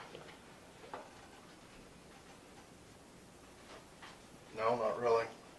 What we've done on some other spots where they're soft like that, we just had one in Marion County at a wind farm. We had the wind farm take out all the soft stuff, and they put some larger rock down. I think they put a foot of it. They took up all the bad dirt, put down like a foot or a foot and a half. Pretty much they dug down, and we tried to find something solid. Mm-hmm. And if they were digging in, I was scared they were just going to chase that bad stuff forever. Right. But we did find some solid stuff, so we put some larger rock down, and on top of that we put a filter fabric. So it's just pretty much a fabric that allows water to go through, but it keeps the dirt from getting into the bigger rock. And then we put 6 inches of like an AB3 base material on top of that, and then sand on top of the surface. So that's what we did in that spot, and it seems to be holding up. So then if the rocks shift underneath at all, you're not getting the funnel effect of the top surface material funneling down into the space that's right, created. And you got that fabric in there. Mm-hmm. So it keeps that base material what from did you going. pack it with? What did we pack it with? Mm-hmm. Oh, they had some smooth roll drums out there. So the 6 inches, I think they did 2 3-inch lifts when they packed it. But I think they just had whatever the wind farm had handy. Like a sheep's foot? Yeah, I think they just had some smooth. You could probably use a sheep's foot. But how big is the rock that base you put down? About like softball size? Yeah, I think it was 8 inches. So that created more of a stability on that base you already had. Right. And then that creates a base and go up with that filter stuff. Well, that sounds almost like a pretty good deal we should do here, maybe, huh? That's what we did there. Would you only do it would you take out there's like a quarter of a mile there where you have 2 or 3 places. A quarter. Not the whole stretch, no. but to section off that area. Well, what it is, I think there's springs under there, and that comes really spongy. Right. And like this one individual said here about, you hit that and there's like sandy now. It's over that we put in rock and stuff. So you hit that and it really like slows you down if you're coming from the south going north. And then you get the ripple thing going, and then. So there's maybe only 2. You'd only have to fix those areas that are spongy bad. Is that right? What you thinking? Or? Yeah, you could. Yeah. Have we tried to go out there and just remove that material and put some base material in them? No, we have not. Is that your question? Well, no. Like what you just said with Marion County, that sounds kind of what we've been hearing other people state. Maybe we need a new base like that and then build up on it. Right, because they it started getting spongy, so they hauled that AB3, that base material on it, and it kept falling in. So it's like, okay, we gotta get deeper. So that's why we ended up exposing those holes, really. So that's why I asked. I didn't know if you guys had tried to put some stuff on it. I don't know. I assume if you put stuff on it, it's just Anything that's been done has all been surface, topical. okay. And the issue is underneath, because you can just tell by the way that it's rolling and making the divots. And then when you put stuff on, like you're saying, it presses down and it's either filtering through the cracks or it's smushing out to the sides and then falling off into the ditch. So you have springs running out of there, that water makes that soft, and sucking down that dirt, loose dirt's gonna get sucked down in there. So really, I like that filter stuff you said. That keeps it from falling down through there, right? That's probably a good idea. Will that last with the weight and jagged rock? Will it end up tearing and You can filtering get it through? yeah, you can get some heavy duty stuff. I have to look back to see what they used. Well, you know what we could try? Let us try one of those spongy areas. Try one. See if that helps. See if that fixes it, then we can do some more like that. If it doesn't help, well, then we're only out one deal, right? Right. And they also make that geosynthetic fabric stuff. It's not rock can still get through it. Mats. It's like mats, and so pretty much if you put pressure on an area, it spreads it out over a larger area. Like a stabilization mechanism. Like a geosynthetic fabric. Well, they're mats, plastic mats, Yeah. honeycomb mats. I've seen those before. So we could even They look lock together. something I don't even know like that is as much of the necessity rather than just getting down to the base and seeing what's there. Right. I mean, we could have a bunch of big rocks that are just all spread out and they're mushing around, or we could have no base at all. I don't know. Obviously, no one here knows. Pretty sure it's limestone ledges under there. So almost dig down and see. Probably that limestone, that's those limestone hills up in there. But then you could put them rock on top of that limestone, probably, right? Make it a tougher, stronger base. Hopefully.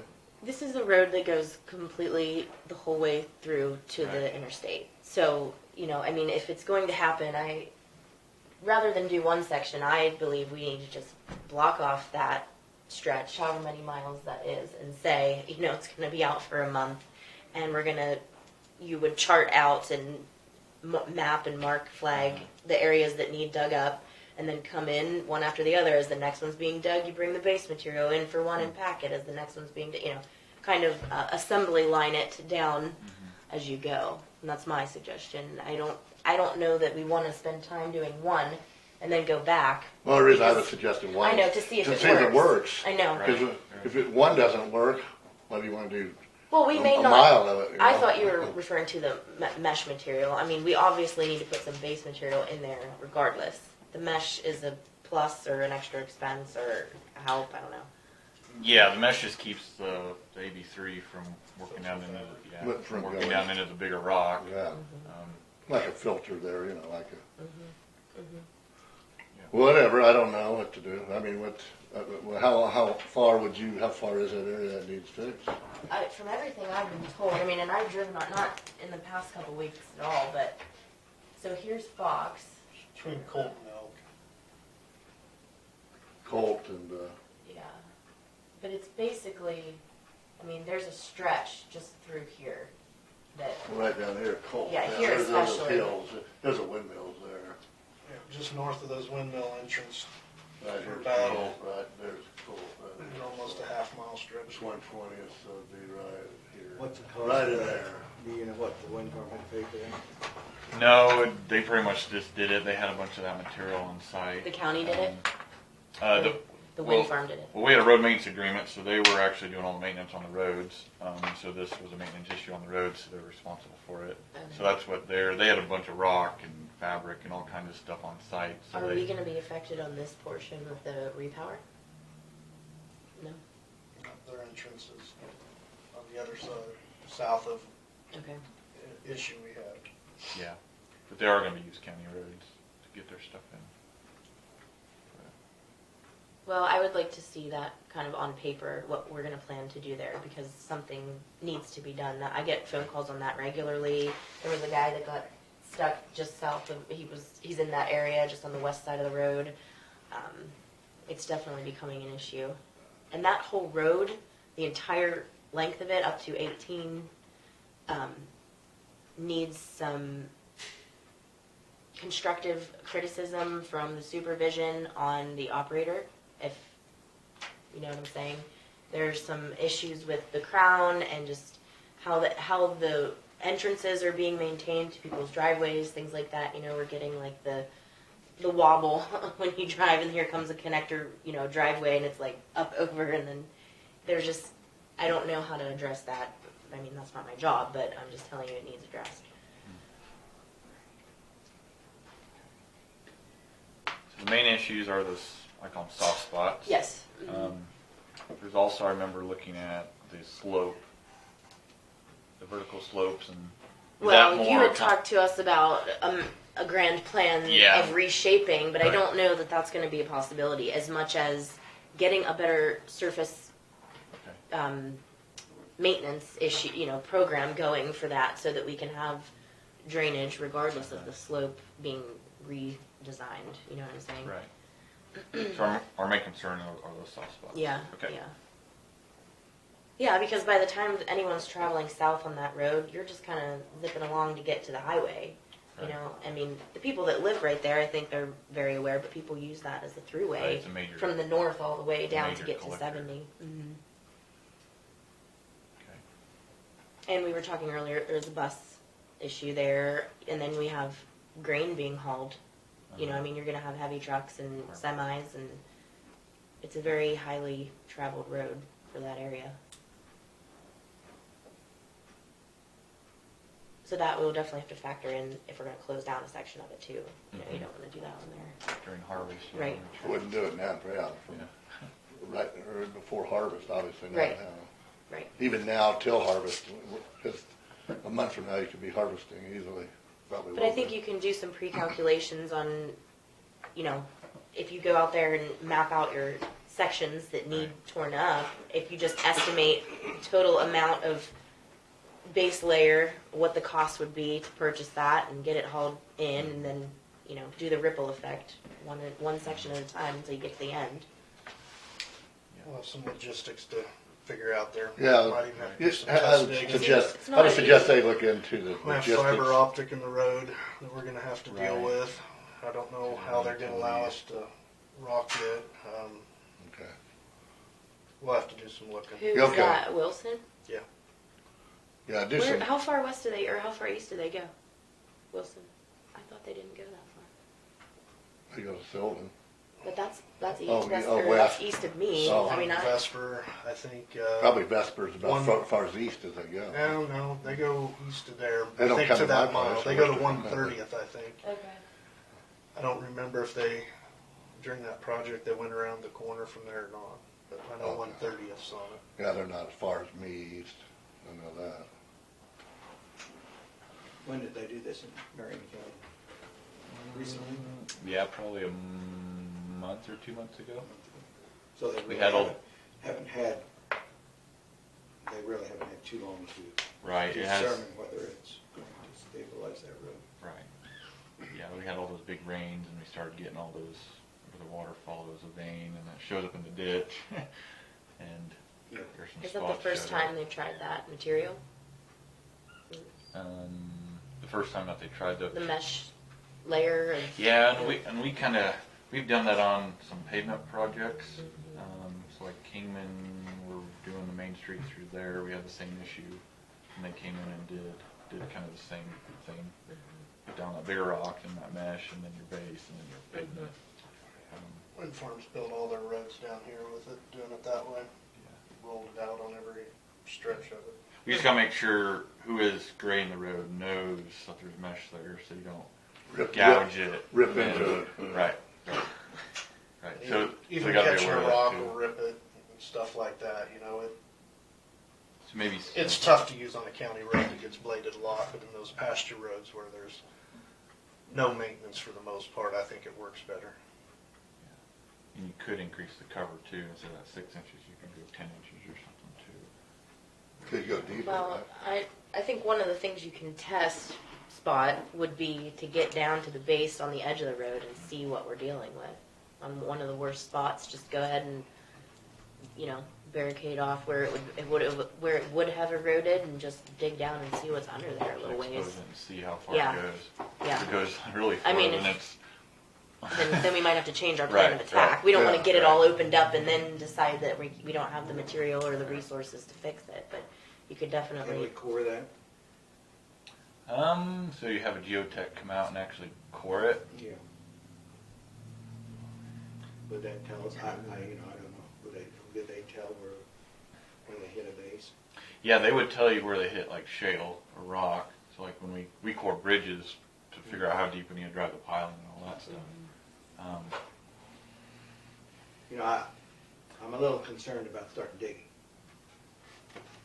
Because once you dig, if we could core it where we don't have much an exposure, Right. we may be better Not to off. disturb what's there. Better off, to do that to start with, to make sure that we're going to find that base and how far that base is.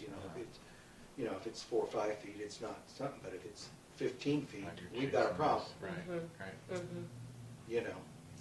And It's definitely the other concerning thing about is that excavating I at would all. assume when they core that they would know where that water's running. That could be an issue, wouldn't it? If there is a vein there, a water vein in there that's feeding. I don't know if they can tell us Yeah, I that. don't know if they. Usually, I'm trying to think what they on the core reports that they give us for the bridges, what they put on. They usually put like when they hit shale, and then like different types of soils as they hit them. If they hit rock like that you could tell that.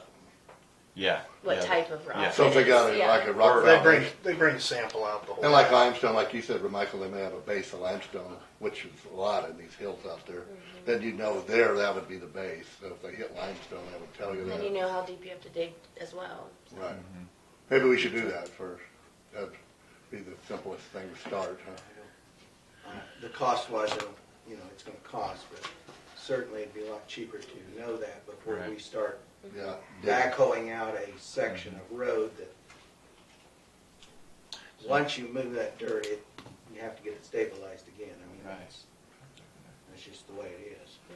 So I'm just thinking, I wonder if we have another project that's close that we could have them, they mobilize this Yeah. project while they're coming back to. Yeah. They could just stop by and. Yeah. Who does that? So there's Terracon. I think they're out of Topeka, Wichita. Terracon. There's GSI, Geotech. Geotech. We've got a list. So like on this office is 87. What's it cost, or what's the? How do they charge?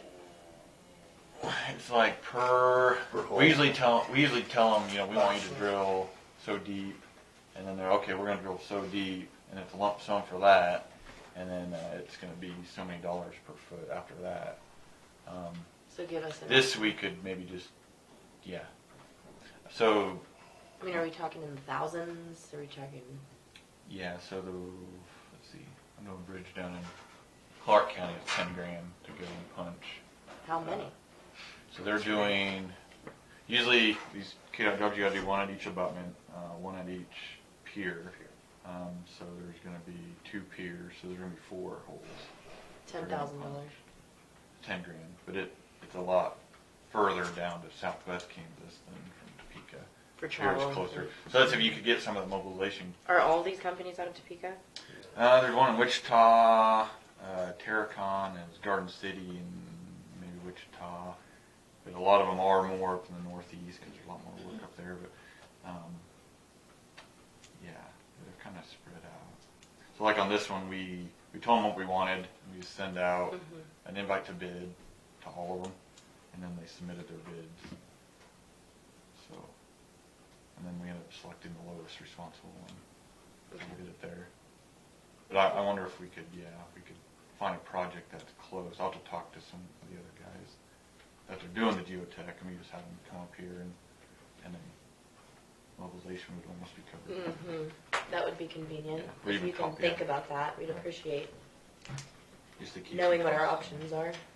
Well, so what would they do? Like if one spongy area, they would just do one, like drill a couple holes there, and that would be $10,000. You're saying?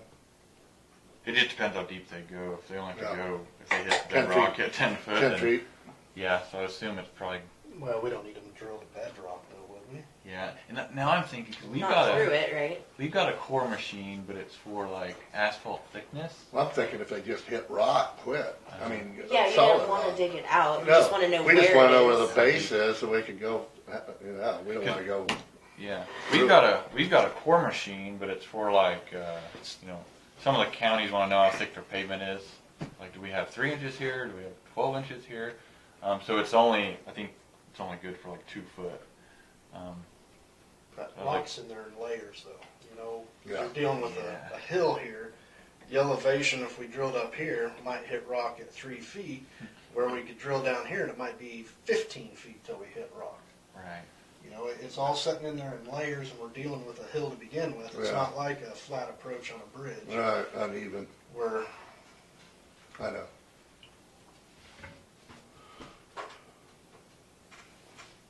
Just thinking if we just Maybe use we a should- core machine, but we only can get down 2 foot. But yeah. Okay. Well, that doesn't need to be determined today, but Right. I would like that to be pursued. And maybe look into if we got that, like you said, what they did in Marion County with the rocks and then that mesh base and then what that would cost maybe too if we're Okay. doing like if we just did one spongy area, what would that cost if you're doing a quarter of a mile, what would that cost? Right. You know. Right. So we use this type of rock, we use this Right. type of fabric. So we gotta do something that's and then extremely, each of them is going to cost. you know, yeah, this based much on per money unit. here, you gotta make Right. decisions too. Right. Okay. Anything else, Mike? Yeah? I have the wind farm repower on here. We emailed Gregory Kochman. He's the project manager with Enel for this. We asked him about the road maintenance agreement on what you want to do. He said that we could maybe revise the previous one and send it to him, and then start to kind of. When are they starting? Did we get a start date? sometime in July. Okay. Well, Yeah. we better Next get year? on that then. A year from now. No, Oh, no, shit. like in a I think month. they were Oh, starting. really? They're wanting to do the Re- road work this summer. Oh, okay. Now, I don't think the actual repower is gonna start until quarter 1 of 2020. Yeah. Next year, yeah. Yeah. That's what I thought, yeah. But they But wanna we do the need to road have work. our agreement done in a month. Road work's starting They now. wanna Yeah, they get wanna in- do it during the summer Yeah. where there's gonna be more favorable working Yeah. conditions. Yeah. So drier, hopefully, July, August. Yeah. So I think Michael and I were going to work on that draft. I'd like the attorney to review it. I'm not an attorney. To make sure all the legal language is in place. And would you guys like to look at it before we propose it? Yes, please. Okay. Yeah. You're gonna use the one we had before as the base. is that Yeah, what you're and it was from 2007. Lots changed. We've done I've probably done a dozen of these wind farm jobs since then, so we've learned a lot. Kind of things, how to protect the county a little bit better, that Yeah. kind of stuff. Since it's a repower, it's not a brand new project, but I think there's some language we should add a little bit, Okay. and then just make sure you guys are okay with it. We asked him about a decommissioning agreement. He wasn't planning on doing one of those, so. Yeah. If the farm, the wind tower farm is decommissioned, what the expectations, Expectations would be, Right. we don't have that in the original agreement. I mean, I read it, but I don't remember reading Yeah. it. I don't believe it's there. That is. That would be smart. State law does, Yes, I think they have to have one with state the law landowner. has to Okay. have that, requires that of the landowner. I guess, I think our decommission would be our right-of-ways and our roads. Would that be what we would be interested in? Or Yeah. would there be anything else, other than the disposable materials, but we can reject that, I think. I don't think Some- we're required to take that. Yeah, some of the other counties do go out and get decommissioning for the whole turbine, just as kind of an added protection. Because it's hard to, they don't really share what's in the land lease agreements very well. So Or they- sometimes it's kind of vague. But if they leave them on the land, we are not zoned, so we really don't have any say on what those people put on their land. Okay. I mean, they can put all those Pile blades up. and all that stuff. I mean, they can stockpile just like they do the pipelines, when they, we've had some pipelines go out, and some neighbors said, yeah, I'll give you my ground for so much dollars a year and store the pipe, and I mean, we don't have any, county doesn't have any say in that. So I guess on the decommission part of it, since we're not zoned, I'm not sure what we can Yeah, I didn't know if actually it was ask for, other than for the right of way and the roads. Right. Some of the counties that are unzoned, they put it in their CUP, conditional use permit. There's got to be a pilot, decommissioning, road maintenance. So I guess if it's not in your CUP, you probably just have a pilot and a road maintenance with their conditional use permit. Well, didn't we have some discussion here about a month ago that they were gonna take those blades off? We were worried about what they would kick them all out in pasture or something. Didn't they say there was somebody now, I thought was in the discussion, they were gonna cut them up, those blades, and haul them off? I think Michael had. I don't know what they're gonna do. Well, I heard people say that's been done in the past. Oh, okay. They haven't told us exactly what they're gonna do. Okay. But they Well, did Well, maybe mention. that's a question for them It's before we been sign. asked. Oh, and they don't give an answer? They said that they're going to recommend that the contractor seek a form to recycle. But there is no form they're of hiring recycle. out a contractor to remove the material. I believe so. And they're just recommending to their hired contract that they recycle Yeah. it. But there's no... There's no recycling Well, like that he exists. said, like Mr. Wallace said, if the landowner takes that into their own hands, that's not our... We have no jurisdiction over that. Okay. So, I do agree. And that's the way it should be, unfortunately. I mean, not that I want to see a bunch of piles of leftover parts, but Okay. that's on the landowner. Okay, then we'll just pursue the road maintenance agreement. And then, Yeah. okay. Good draft put together.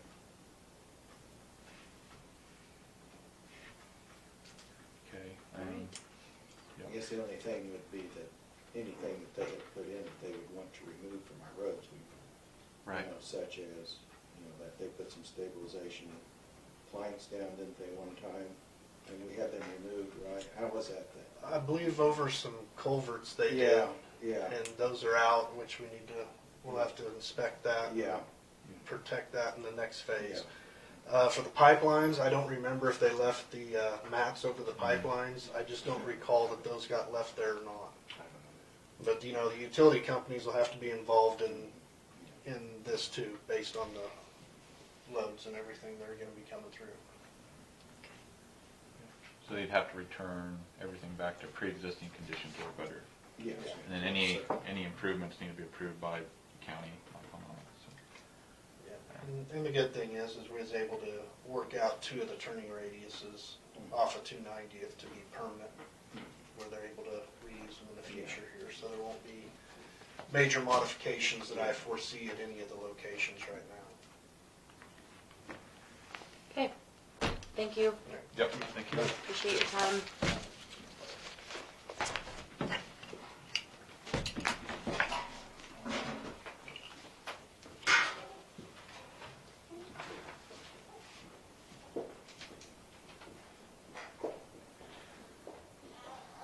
All right, we had our schedule backwards there for a minute. Gary, you're next. You had a 15-minute slot, but we're a little behind, so. How are you guys? Okay. Okay, how are you? I guess looking up, down at the grass instead of up, I guess. Oh, I just got an issue. I had an issue here about a month ago where I had an accident, and I didn't report it. I went off the road a Would little you bit. like to maybe enter into an executive session if you want to talk about? Is it involved health? Yeah, Then we have to. we have to. We Okay, have okay, well then we better go to Absolutely. the Okay. executive session.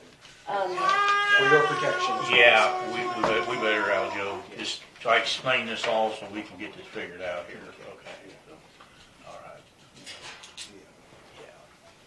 yeah. Would someone like to make the motion? If I figure out how to do it again, I'll make a motion to move to recess into executive session for how long do we think? It shouldn't take Do you want Eric? 10 minutes? It might take 15 here. 15 minutes. Yeah, let's look For the purpose of discussing employee. Well, the first statement would be For the discussing purpose. employee concerns. How about that? Employee concern And then the with, justification. with justification to discuss personnel matters of non-elected personnel. Yes. To be involved with the commission, Mr. Gary Frederking, and our county clerk, Don. And that's it, I guess, and then to reconvene into the courthouse basement. Was that it? I think that's it. KSA 7540. Yeah, pursuant to KSA 754319 to be number 1. Mm-hmm. I'll second. It's been moved and seconded to enter into an executive session for personnel matters. Is there any further discussion? If not, those in favor vote aye. Aye. And none opposed. We will reopen the meeting in 50. I'll go start accusing somebody, guys. No, You know what's we going to know. happen. Sure. You understand. Sure. I Totally just, about that but situation. when that kind of stuff is disappearing Yeah. and that vandalism is going on, it needs to be reported to the sheriff, just so we have a record of it, Yeah, yeah. you know. Please do Okay. that immediately. Okay, all right. I report that, or? Yes, you do. Or I need to call the sheriff and have that. Yeah. And I would Yes. communicate with Michael that you're doing it too. Okay, But- yeah, let him. Tell know. Michael you're doing it. Yeah, okay. So he knows what's going on. Yeah. I don't know. I mean, I don't. Guys, I don't know what the hell I've done to anybody. Well, those things happen. That has happened, yeah. There's Yeah. a lot of, lot of. Okay, let's not say that just happens. There's something that needs to be reported to the sheriff. Well, because no. there's vandalism. Yeah, no, I no. don't agree I'm with saying that. it does need, it happens, Yeah, but it happens, it still should be Lex, reported. But there's a it's- purpose to it happening. It's not just, Yeah. that's, Yeah, I don't know. I don't know what's going on. So I don't know if there's somebody who wants that position up there and have that blade, or what the hell's going on. Okay. I mean, I don't know. I really don't know, guys. If I knew, I'd tell you. I do like the new blade. I want to thank you for that. I haven't ever seen all three of you together to thank you for that. That blade's very nice. I have some leg issues with walking and stuff. okay. And it seems like when I come down here, there's a couple guys watching me every morning and watching me how I'm walking. That's just county observation. I don't know if I'm taking it personally or what the hell's going on. I've opened up the meeting, so if you want another executive session, we Oh, can. okay, all right. We better just stop now. Okay, Yeah. Thanks for coming though. Okay, all right. We'll see about doing what Yeah, we yeah, said we were going to do. Yeah, guys, and- get with the doctor up there. Yeah, and thank you for, like I said, thank you again for the Yeah. grader. Yeah, And I'm glad to see that you guys are putting the time clock system in. It's something that needs to be done. yeah. Thank you. Yeah. And we're gonna do this 311, hopefully we get going. Yes, we need to get that going Yeah. again too. Well, we're gonna work on it here. Yeah, see what you guys can do. But All yeah, right, that thanks. thing is very helpful. I've reported a lot of stuff in on that stuff. Okay, good. Thanks, Gary, for coming in. Yeah, you bet. Okay, I think I'm done. Have a good day. You will get with me. Yeah. Oh, yes, that's good. Thank you. Yeah.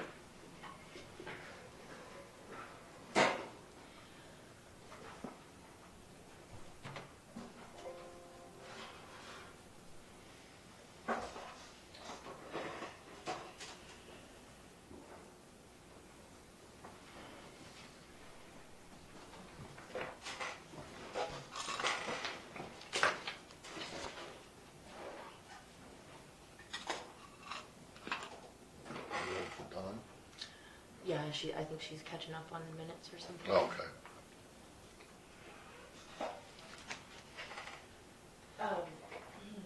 Are we just looking at the state plan? No, so I have sent out some information for people to bid, but I'm just gonna be honest with you, I don't really think that this is the best round for me to just send out. So there was 2 businesses that was at our clerk's meeting, and I've met with both of them. One is on the agenda for June 3rd, I believe, already, and the other one will be on the agenda thereafter, but they are like benefit management companies. So they manage all of their benefits, including the health insurance, and like they go out and get bids and things like that. But to ask each of them to go out and get bids for us is a little complicated. So parts of me says that what we need to do is look I don't know what their costs are. You know, they really didn't talk numbers with me. But have them actually come in, give you guys a presentation, and us figure out who we like, if we like them, if we don't like them, and then have them go out and get bids. Basically, it sounds like they have kind of a marketplace, but for bigger employers to go out. They'll also talk to you about being self-funded or non-self-funded. We haven't been self-funded in a very long time, and that's what we used to call stop loss. And when Blue Cross Blue Shield wanted to increase their stop loss to like $25,000 is when we ended up going to the state health insurance plan. Now, the one company said he's worked with, one county, and the cost savings was in the state plan for them. And so there's kind of different So they options. deal with the state as well as private? Yes. The other thing that I liked about it was they'll come in and do your open enrollment. So they'll be the ones that are in front of the open enrollment telling you about all of the changes. They'll sit down and make sure every employee knows. We don't have to exactly provide that counseling for them. Yes, Yeah. and they'll know exactly what it is that they have. Not just health insurance wise, but retirement, those third party vendors that you guys let come in. They do counseling. Yeah, Yeah. basically. Yeah. And the other aspect that I liked about it was that they can kind of sit down with an employee and talk to him one-on-one. So there are some savings on the on the state health plan if we would encourage people to do HSAs and things like that. Mm-hmm. But a lot of employees don't understand what they are. And it's And time so- consuming to figure all that out. I know. So, I mean, I did send out the information for 2 people to give us bids. Bow Valley Insurance, and there's a place called Federated something or another out of Great Bend, which is similar to, and Smith County has it, but it's similar to what we had a very long time ago, which was benefits management. Although they said you basically get 2 cards, a Blue Cross Blue Shield card and then an insurance card for themselves. They bill Blue Cross Blue Shield, whatever Blue Cross Blue Shield doesn't pay, then you bill basically it's my understanding it's like the group. The group is considered like a secondary, and then the group pays for the difference out of it. And you have to build up and have reserves and things like that. And not that it's a bad plan or an idea, but the amount that Smith County is paying for their premium, we're cheaper. We're like half the price with the state plan. So I just don't know how that would benefit. But it's almost like they describe it as Medicare and your secondary insurance. So you have one card, and then when they bill that, then they bill the second card.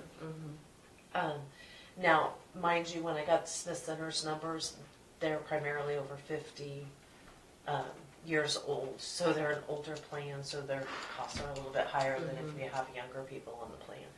well, I also think something we need to consider going into this year is, right now we're paying 90% of any plan. We're budgeting 1.1 million, so it's 1/6 of our entire budget is specifically for that expense. Healthcare, yeah. And that really constrains our ability to pay more. For other stuff. Well, and even hourly, I mean, Well, their yeah, wages wages, yeah. are directly affected by having a $10 an hour family plan. I mean, that's what it boils down to. 40 hours a week, we're spending $10 an hour per employee who has a family plan because we're paying 90% of it. So, we can do different things. We can pay 100% of each individual plan. We can pay 70% of spouse plans. We can pay 50% of family plan. We have Options. some flexibility that can then reflect in their pay rate. And yes, it works out for some better and not as well for some others. But one of the continuing conversations we've had over the last 2 years is, how do we recruit younger people to take the place of those who are going to retire? Because the succession planning is non-existent. And we cannot necessarily go into the future spending as much, if not more, in health care plans than we do for our actual employees' paycheck. I mean, that's a hard balance to find. And I know that the health insurance plan means everything to some of the employees, but it also means nothing to some of the employees. So, and some places are able to provide 100% coverage. Well, yeah, we've heard that here. Mm-hmm. But like that Shannon, who was, one of our people for HR director, not HR, but EMS director. Yeah, they said up there it's 100%. But I don't know, who knows what they pay in wages too, right? Well, clearly better based upon the annual income that he was saying. Well, his, he gets, Yeah, no. he gets better. But I don't know, what, you have suggestions what to do? I really think that you guys, you know, and if I need to find a third, I can find a third, but I think you guys need to look at these management companies. What is And it? Is then it a kind of- fee or a contract? There is a fee. Some of them said it just kind of depends on how we go and what insurance plan we choose. Some take a fee that they charge you outright. This is what it will cost you per year to have us help you with this. Okay. Others are, they'll take a portion of the premium for the health insurance plan. So she said, like, both of them said it's kind of dependent upon what you go health with. insurance plan you end up going with. So then are they available throughout the year for Yes. counsel, that kind of counsel? You can direct the employee to go to them? Yes. Oh, that would be wonderful. And one of the companies has an online thing where they can send the link to the employee and their spouse, and them can sit down together at the same time and watch the same information that the employee is getting from the representative. You know, that When actually, they enroll insurance, it sounded like both of them would actually come out and sit down with the employee and talk to them. yeah. They also each offer an HR aspect so that your human resource officer, the one company offered attorneys that you could contact through the HR. They had 15 different. The other one had HR services. They didn't really get into a lot of detail, which is what they can do when they come here and talk to you. There was just a lot of benefits that I can see. One of the things the lady talked about with the one company was that they work on all those third-party vendors. Guys, we have a lot of third-party vendors, and you don't realize what the cost and the amount of labor that we spend. Just calculating. Yes, Right. and making sure that Right. they're, Well, that's actually potential to reduce the burden on the HR responsibility. yes. I mean, and if we're talking about If what we we're going to do need with payroll, then that is not going to justify a full-time position. No. You know, and I don't know if the option is to split it, if the option is just to kind of, it's not going to take over the human resource part of it. They're not going to do the discipline. No, the handbook, employee things like- filing, like Yes. for But their they're gonna individual take care of all files. the benefits. This Do would they be the- work with but the that's- capers too? Do they Yes. do the capers? Really? Yes, it sounded like both of them did, and if they don't do, like, we're still gonna have the payroll aspect of it Yeah. where we report Oh, and yeah. upload that data and stuff. But they're going to be, they would, if I have a question about my capers, they would be the ones that should know the information and not you necessarily have to keep up on it. Yes, like I would, my understanding was that I would enroll people, but I didn't ask pointed questions about that because they kept saying we would make sure that we took care of all the enrollments. So I'm assuming that they would take care of the capers enrollment as well. But each of them had a little book that they brought that talked, like one was Kiowa County, the other one had Barton County, I think it was, their benefit books with them. And so kind of basically they give a bounded out book every single year with their plan information, their deductibles, all of the insurance options that are available for them. So those third party vendors, if it's Aflac, you have an Aflac information. If they have a deferred comp plan.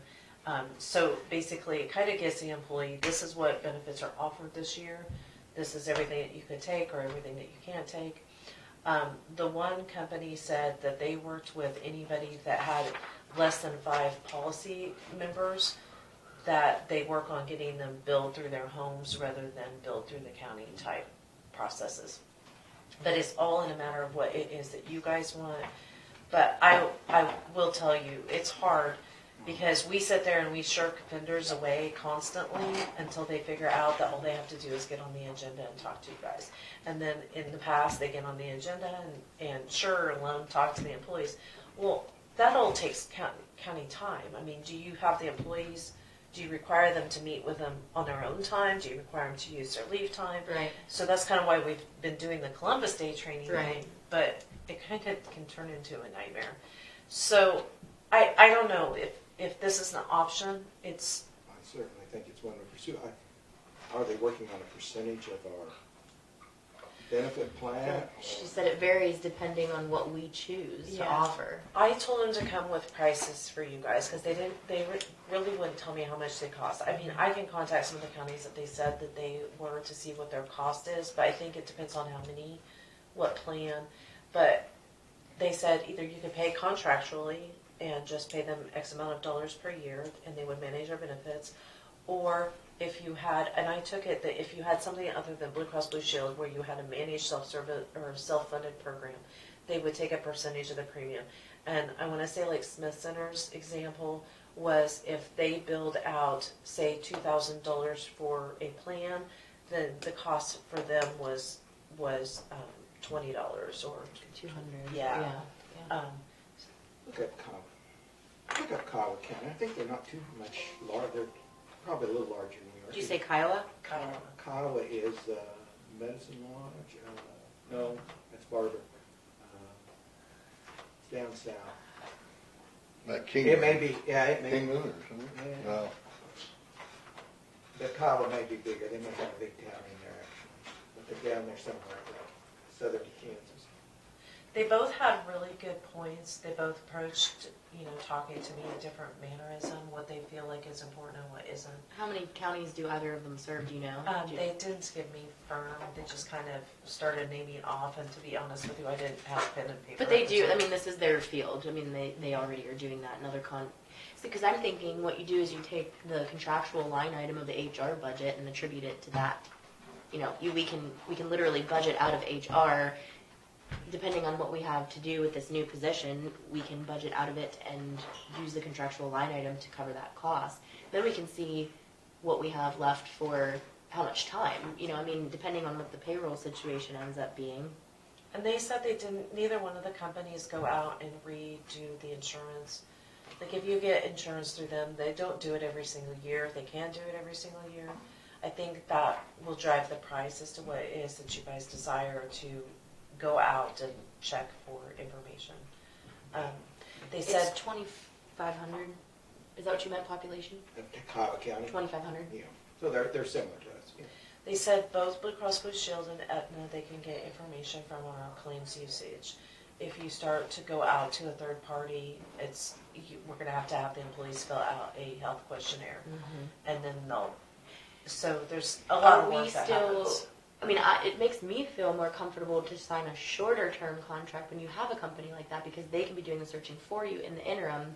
If you commit yourself to 3 years like we've done for the state, then you really don't have a chance to take advantage of any fluctuation. And because it's so volatile, we know that, and it's just steadily increasing. But the opportunity for them to do searching for you is invaluable.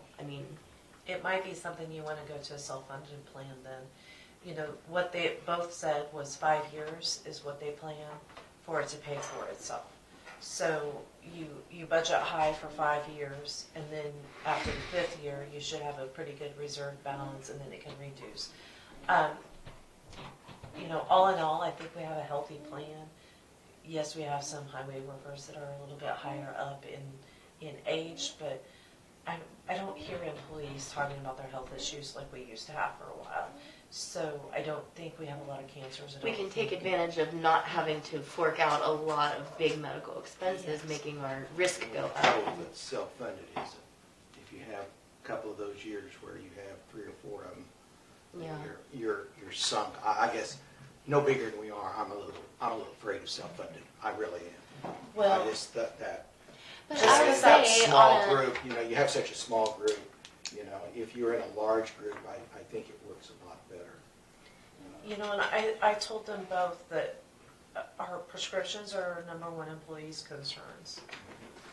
The coverage, what the coverage is, yeah. And because it is very expensive. So I just wanted to kind of let you know that I met with them, and That's awesome. I still feel like that's the way that I want to go. Yeah. I've sent numbers to the other people. We can still have them come in and visit with you guys and stuff. Yeah, but just being able to question them when they come will be invaluable. We can kind of start to determine. I think you're right. None of us our expertise is in this field, and it has gotten to the point where you about have to have somebody that has some expertise that works with this, because it is just a Well, and like revolving we found door. out, I mean, a lot of our most qualified candidates to interview for HR are going to be expensive. So if we can contract this out, if we can find something with the payroll situation, then we really don't need someone for more than employee files, interdepartmental issues, keeping track of all the paperwork that you don't need to pay to have done in your office. You know, I mean, it can still be a standalone department, but they have their own networking, and it doesn't even necessarily need to be full time. I would suggest that we might consider combining it with another position. Well, I think that's where we're headed. I don't think there's any doubt about it. Well, then we need to get a move on. The thing that I liked the most, and you know, I just want to close with this being said. We have employees that are taking Plan A because every other employee is taking Plan A. If my husband wasn't on Medicare, I'd have an HSA in a heartbeat because we don't go to the doctor. We just don't. That doesn't mean that we won't have. We have younger employees that really should have that HSA, building up their account, using, because $100 of their premium, or $83.33 of their premium a month, goes into their HSA account. Yes, they have to fund it a little bit themselves, but, you know, and this guy, the one gentleman said, you know, we will kind of explain to them, you know, how that works. And I said, my big thing is I know I should be pushing them to a cheaper plan, but what if something happens and it ends up being a nightmare? And so I just have chose to stay back. But there are ways, even on the state health plan, that we could probably reduce some of the costs if we just nudged them in the right direction. But it's knowing and understanding how all of that works.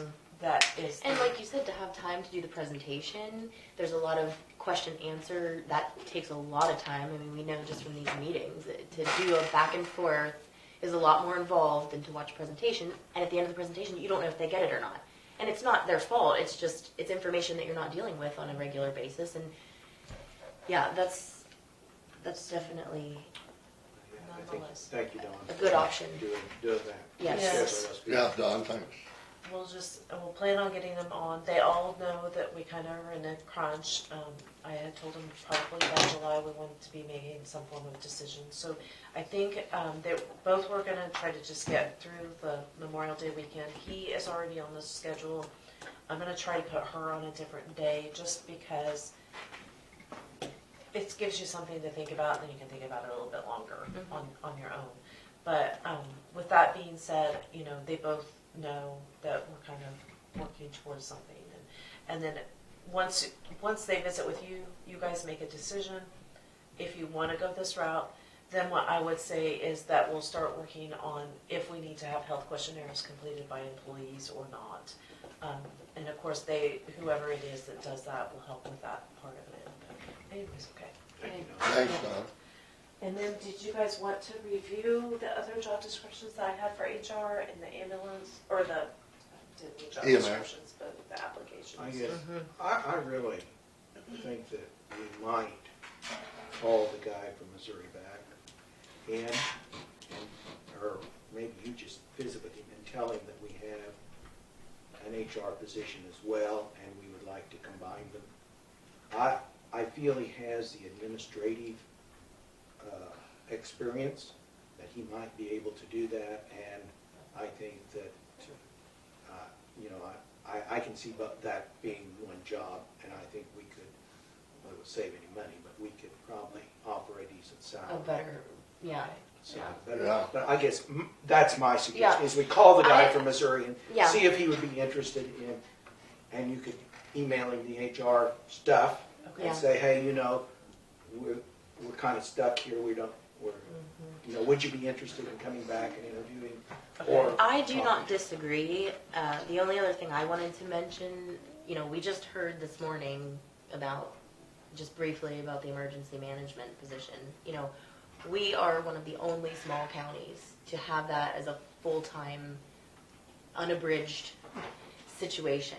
You know, I mean, we need to look at what our options are for consolidating. It kind of makes sense that an emergency manager could run an EMS department. You know, if we combine those positions, that's a full-time person who not only has to have the credentials to be the emergency manager, but also has to then do the logistics for the EMS I'm department. not going to disagree with you, Alexis, but we've just talked about making the HR a part-time job, and I don't think we're going to be able to hire a part-time HR person. I know, but I Yeah, also you want know, to bring up another issue. But I think, and quite frankly, no more than we're paying for the emergency manager position right now. There's no way we can ever fill that again for that. And I think you're right. When that comes up, I think we need to think about that'll be a consolidation of someone. Well, I'm talking, I mean, let's just take the budget that you have for emergency management and cut it by a third. You take the budget that you have to pay an EMS director, you cut that by a third. You still have 2/3 of both of those budgets to pay one position. Good money to be salary that they're probably going to put in more than 40 hours a week, and they know it. And they're linked to emergency systems in multiple ways. Not just one person dealing over here and one person dealing over there. I mean, I see how that fits together. Now, on the other hand, we have a potential position in the courthouse that could be full-time. We were just, and this is not necessarily tomorrow. I'm saying, talk about succession planning. We were informed by Mr. McQueen that all the mapping that we pay an entire position to do, it was contracted out by other counties for $11,000 a year. So that position all of a sudden becomes obsolete for a full-time person when you can then contract it out. So that, if that person still needs to put a little bit of time into the appraiser's office, you could have an HR person that does both of those. I mean, we had that position helping with the highway department before. So there are some options to create positions that are combined with more responsibility and better pay, and not just keep having these weak paying jobs that do not have cumbersome duty.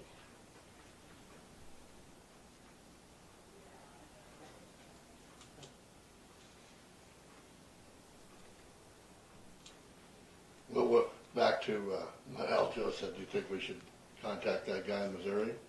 I don't disagree. I mean, I do think And maybe, that's a viable option. What you brought up are good points too, but I think maybe those are a little further in the future.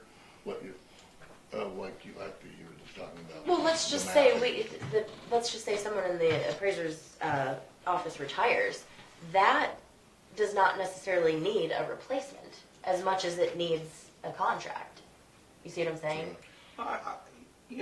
But right now we have these two positions. I guess is my point, and I think we have an opportunity to move in this direction.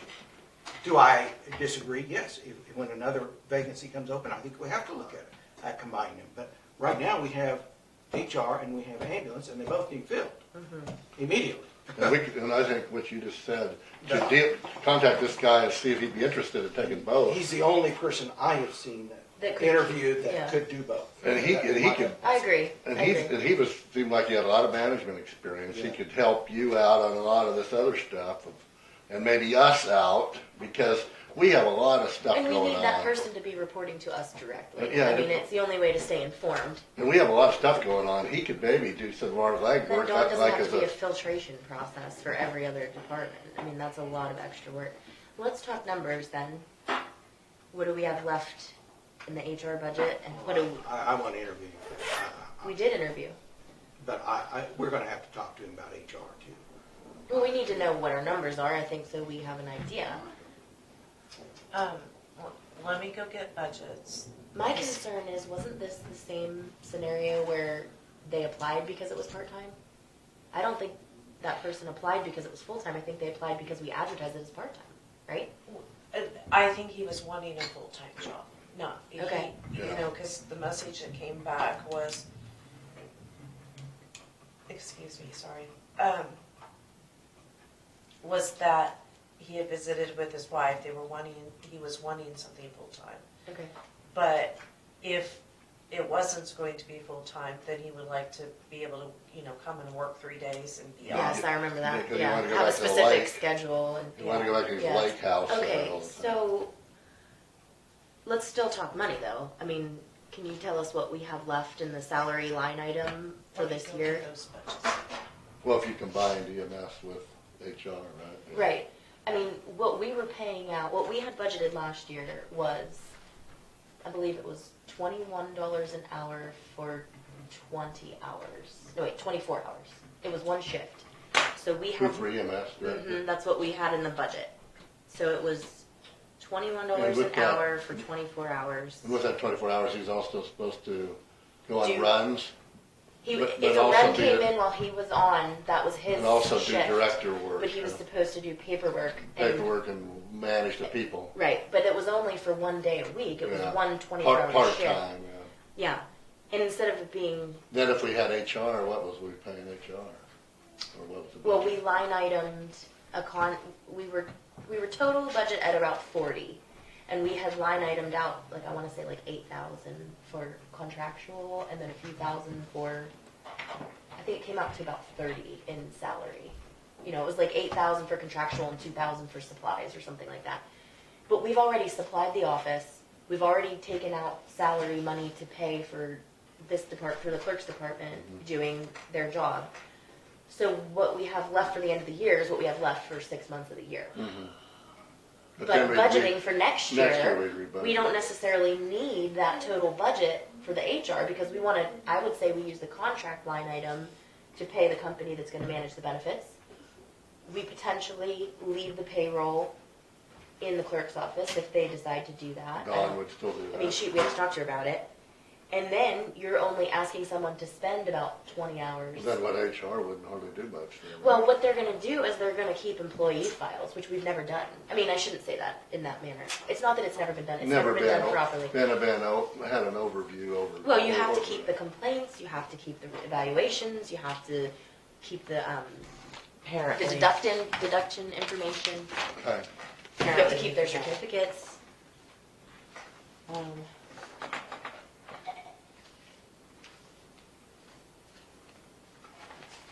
It's gonna be on page 9.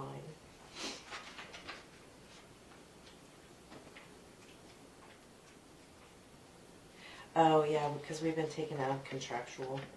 For you, Yeah, there's 28,000 left in the fund. total.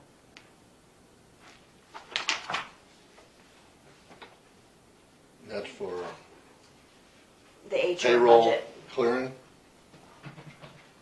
Where are you talking about, Don? Yeah. Oh, 18 there, human Yeah, resources. there's 28,000 Yeah. remaining.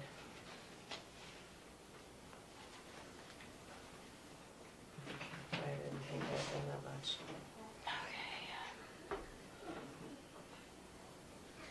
Good God. So we started off with 35,150, 3,000 for. No, wait, that's not what we started off with, is it? 42, Yes, 150, 42,150 total. I thought it was maybe 30. It was 35, and then 7. So 4 for contractual and 3 for commodities. So we're in the negative for contractual because you've just been pulling from there. That's fine. That's how we can keep track of it then.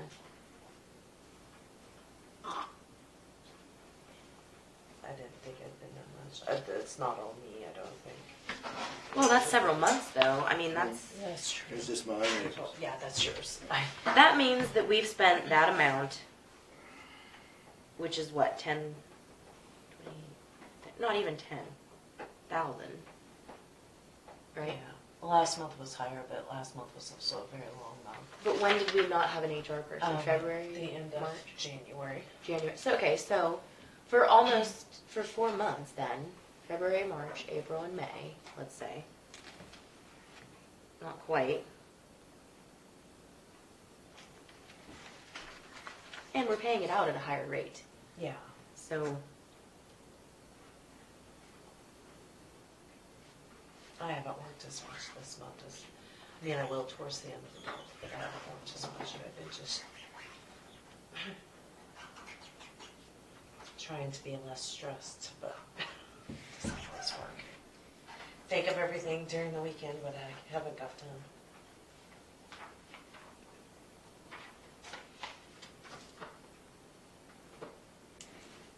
okay, so this 35,150 was based on 40 hours, right? Yes. So it came out to, so we budgeted for about $16.50 an hour, something. I'm just rounding off. Yeah, because we did pay increases. Okay, that's what we budgeted for. And then we had Dawn, I was just trying to do a guess. We were at about 21, when we did the budget with the part-time EMS director, it was 21 an hour for 24 hours-ish, right? Yeah, they gave him $5 more an hour. So whatever his paramedic, I was thinking it was like 22.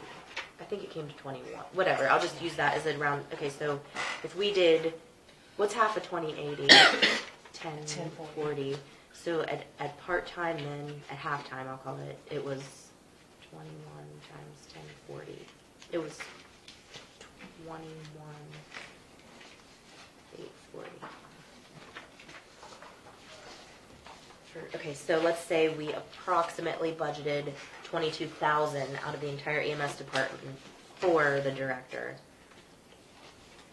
But that's only half-time. He was doing more than that because the one shift is just 24 hours.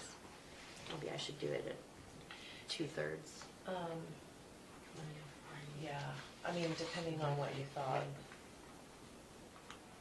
Plus 680. I'm going to do it at 1360. 1321 minus 1360. Let's say we budgeted 28,560.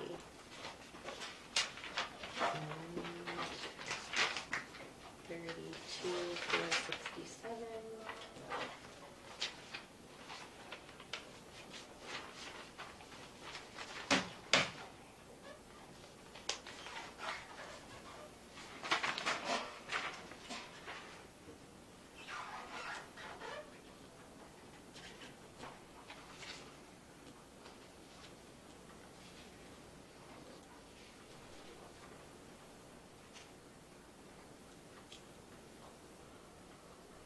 Who's emergency communications? That's our 911 or? Yeah, that's the sheriff's department over there. People running radios for the sheriff. Radios, huh?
Okay.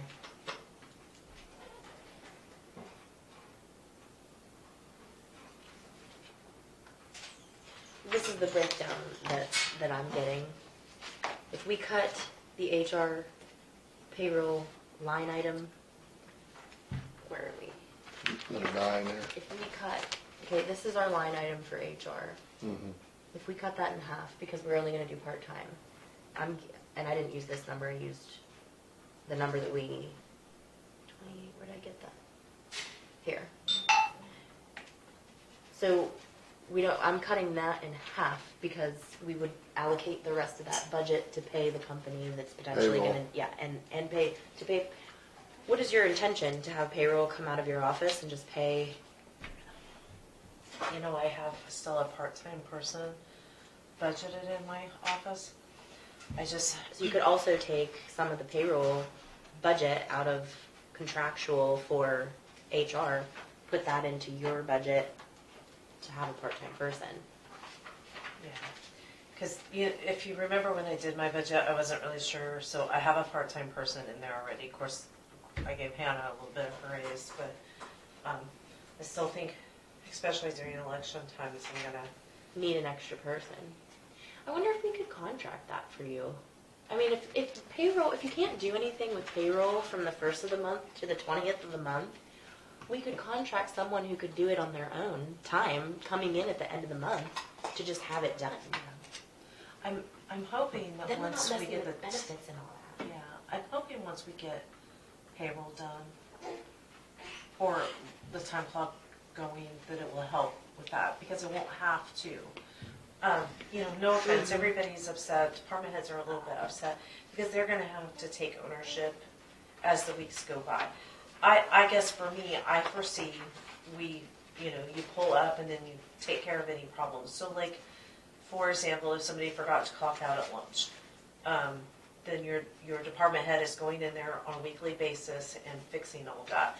Now, if they wait to do that until the end of the month, then yeah, they're going to have issues. But if they fix it, But say all every of Monday those for the week issues before. used to take up time for HR, and it really falls on the department itself, and it falls on each individual employee. That's how you So, make it more accountable. so what I feel like is going to happen is, this is what I feel like is going to happen. I feel like once the time clock system, each of the departments, finishes and corrects anything that is incorrect, then it's just a matter of inputting Input. it into our It's all system. Yeah, you don't have to, Entry. you don't have to I don't even have to- review every time card for errors and all that crap. No. Well, that's what I'm No. saying. I mean, anybody, even a person with a family, could contract to come in for 4 days. I mean, if they Yeah. knew that it takes them 4 days to Well- assimilate all the information. I think I could fill that. I think I Out could of find your somebody office. part-time out of my office to But I'm do saying that. if you do Does that make part-time, sense? yeah, Yeah. but then you're gonna have benefits. You're gonna have. You are, but if you're providing them, you could say you're contracting with them, but if you're providing them the computer and the program to do all their work, they're actually an employee. So you might as well, but they won't have benefits. They'll just have Social Security and Medicare taxes that you're paying out. Yeah. So it's just a matter of if I could find somebody that's a little part-time like But that. I mean, A what are retired what are person we is- expecting? Are we expecting them to cut? Because I'm thinking that's all 1 week. Are you going to say, Yeah. are they going to work it all the rest of the month? I mean, are we going to find something for them to do? Why don't we just say it's a 5-day job? Yeah. Yeah.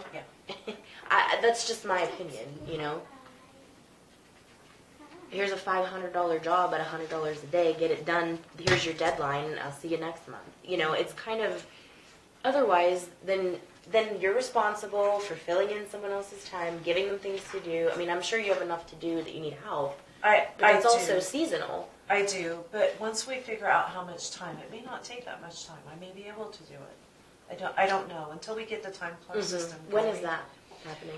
Well, originally we were going to try to do for June 1st. We've got them all installed. Now we got to just get internet to them, or make sure internet's to them, Okay. and then we're going to start with the test sample Okay. of people. So maybe July 1st. I think I would like to start it on an actual time period. So I think June 26th is what I'm aiming Okay. for, and that we will do the test That people makes during sense. the month of June.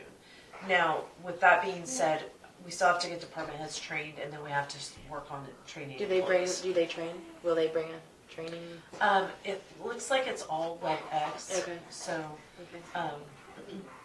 I don't really know. I haven't been very pleased with the training that we've had so far, but most of it's been, so basically we get 20 hours of support with what we paid for. If we need a little bit more, we'll have to get more.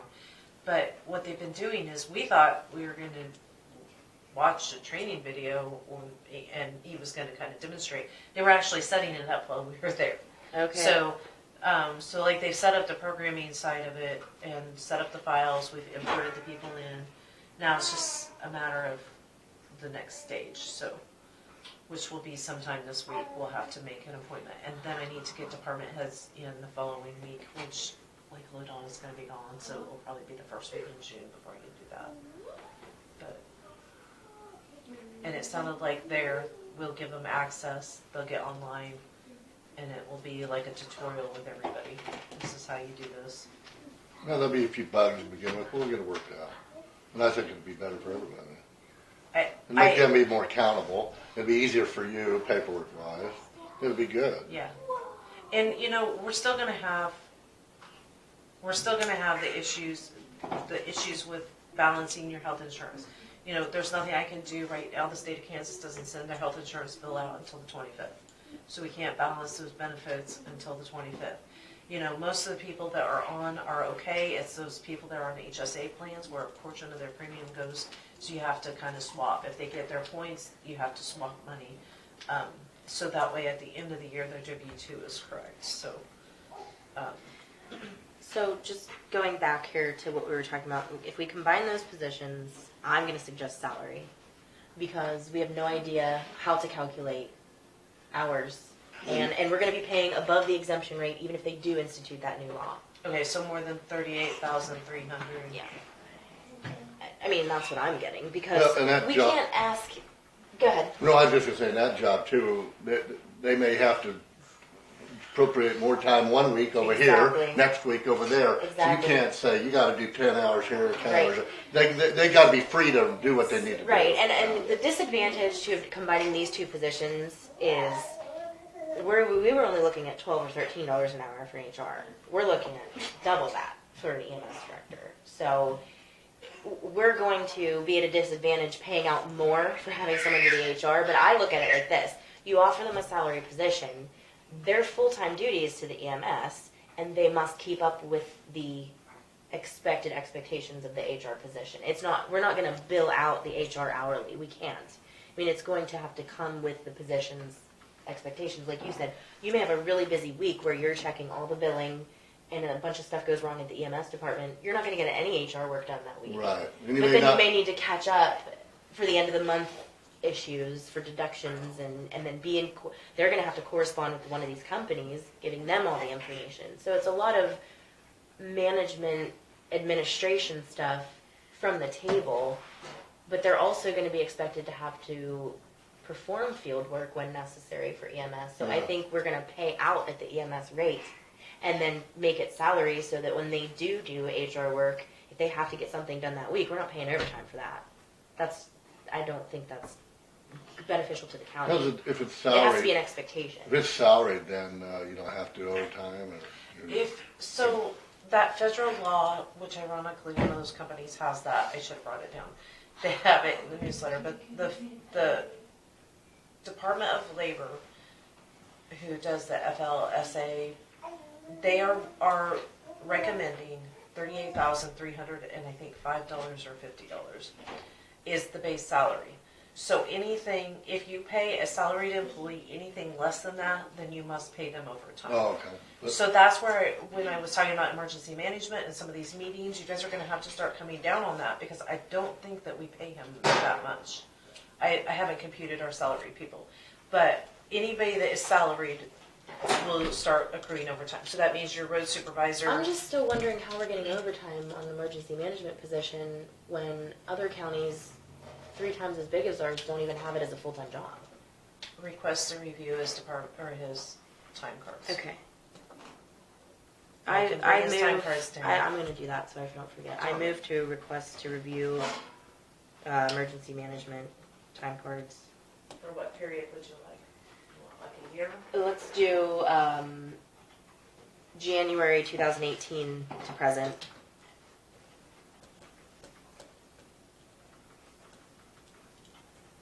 Is that a motion? Yes, I move. For the purpose of just the evaluation? Well, for the purpose of looking at the position. I mean, we were just told today that Okay. Ellsworth and Russell share a position, but we're paying with, an eighth of that many people. I want to, I Okay. want to see why we need that for Lincoln County when other counties 3 times our size don't. Okay. Well, and it's good for you guys to look at that to begin with. We should be looking because- at that for all of our departments Yeah, underneath really. of us. It's I- not just a. I'll second it. And this is my thing with it, is maybe you guys might look at the time card and see, what I'm talking about, and then you might say, hey, it would be worth paying him. I don't know what the difference is between his current salary. I haven't looked to Upping see the what- salary versus paying the overtime is what you're Yes. saying. Yes. So we don't know how much we've paid out in overtime under his budget right now. Well, nothing, because he's exempt. Oh, but But that you but that's will going to know. change. I see what you're saying. That would That's going to change change. if Yeah. he's under And that. it probably wouldn't hurt to look at all of the department heads. I think Ladonna is the only one that's gonna be over just because she has that RN, so she gets paid a little bit higher, but I don't. Well, yeah, we need to see where we're at. We might be better off to give everybody a raise and clip them at the. Well, if you don't have to pay overtime. Right. Depends on how much overtime they put in. Right. If they only put in 1 hour. But the discussion that we had a Two couple to months one. ago was the policy is no overtime, so it needs to be pre-approved. There has to be a reason for it. I mean, right now, I would think that we should be having overtime in the highway department. Well, not today because it's raining out there, but. Well, there's plenty of organizing and phone calls to do, I'm sure. Not from them, I mean from the supervisory. Well- I'm not talking about our You're talking about laborers, I'm mine, talking about, Matt yeah, Super, yeah, whoever would be in the the supervisory. director. Did you vote? Well, okay, if there's no further discussion, it's been motioned and seconded to review time cards for emergency management, January 2018 to present. Those in favor vote aye. Aye. Any opposed? Motion I carries. think if we're gonna do it for one, we do it for all. Well, we'll do it next week for the next one. We No, can't I do them got all at once. Motion could been to do them all. It's gonna be 18 months worth of time cards. We It- can't. No, I'm saying all of the department. Okay, So I will we- make- So we are not Yeah. singling out, we need to do them all. If this is gonna be an issue about salary and overtime, we need to I'll look at all gladly of make it. another motion. I move to review all department head time cards from January 2018 to present. Second. Has been motion and seconded for the rest of the departments as suggested. Any further discussion? All those in favor vote aye. Aye. Aye. None opposed?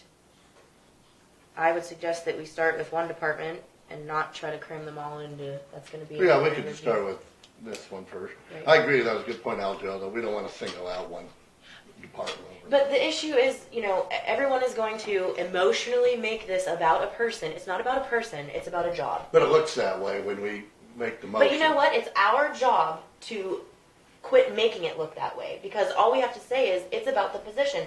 Why is it so difficult for me to say that Ellsworth County is 3 times our population and they only have a part-time position for something, and Lincoln County is 1/3 the population has a full-time? I'm sorry, that has nothing to do with who it is. Yeah. That is the structure of our system that needs to be No, questioned. you got a good point. Yeah, But people will interpret that way, so when we make the motion for everyone, it looks cleaner. that's fine. Like Aljo said. That's fine. Yeah, that's all I'm saying. That could have been brought up in the discussion too, on the motion. Well, I forgot. Well, I'm sorry. to include No, all not of you. that, I will also put where each of the department heads currently are with their pay, what that annual Right, pay is what at. the And then salary would come out to on that. And then I'll get that dollar amount.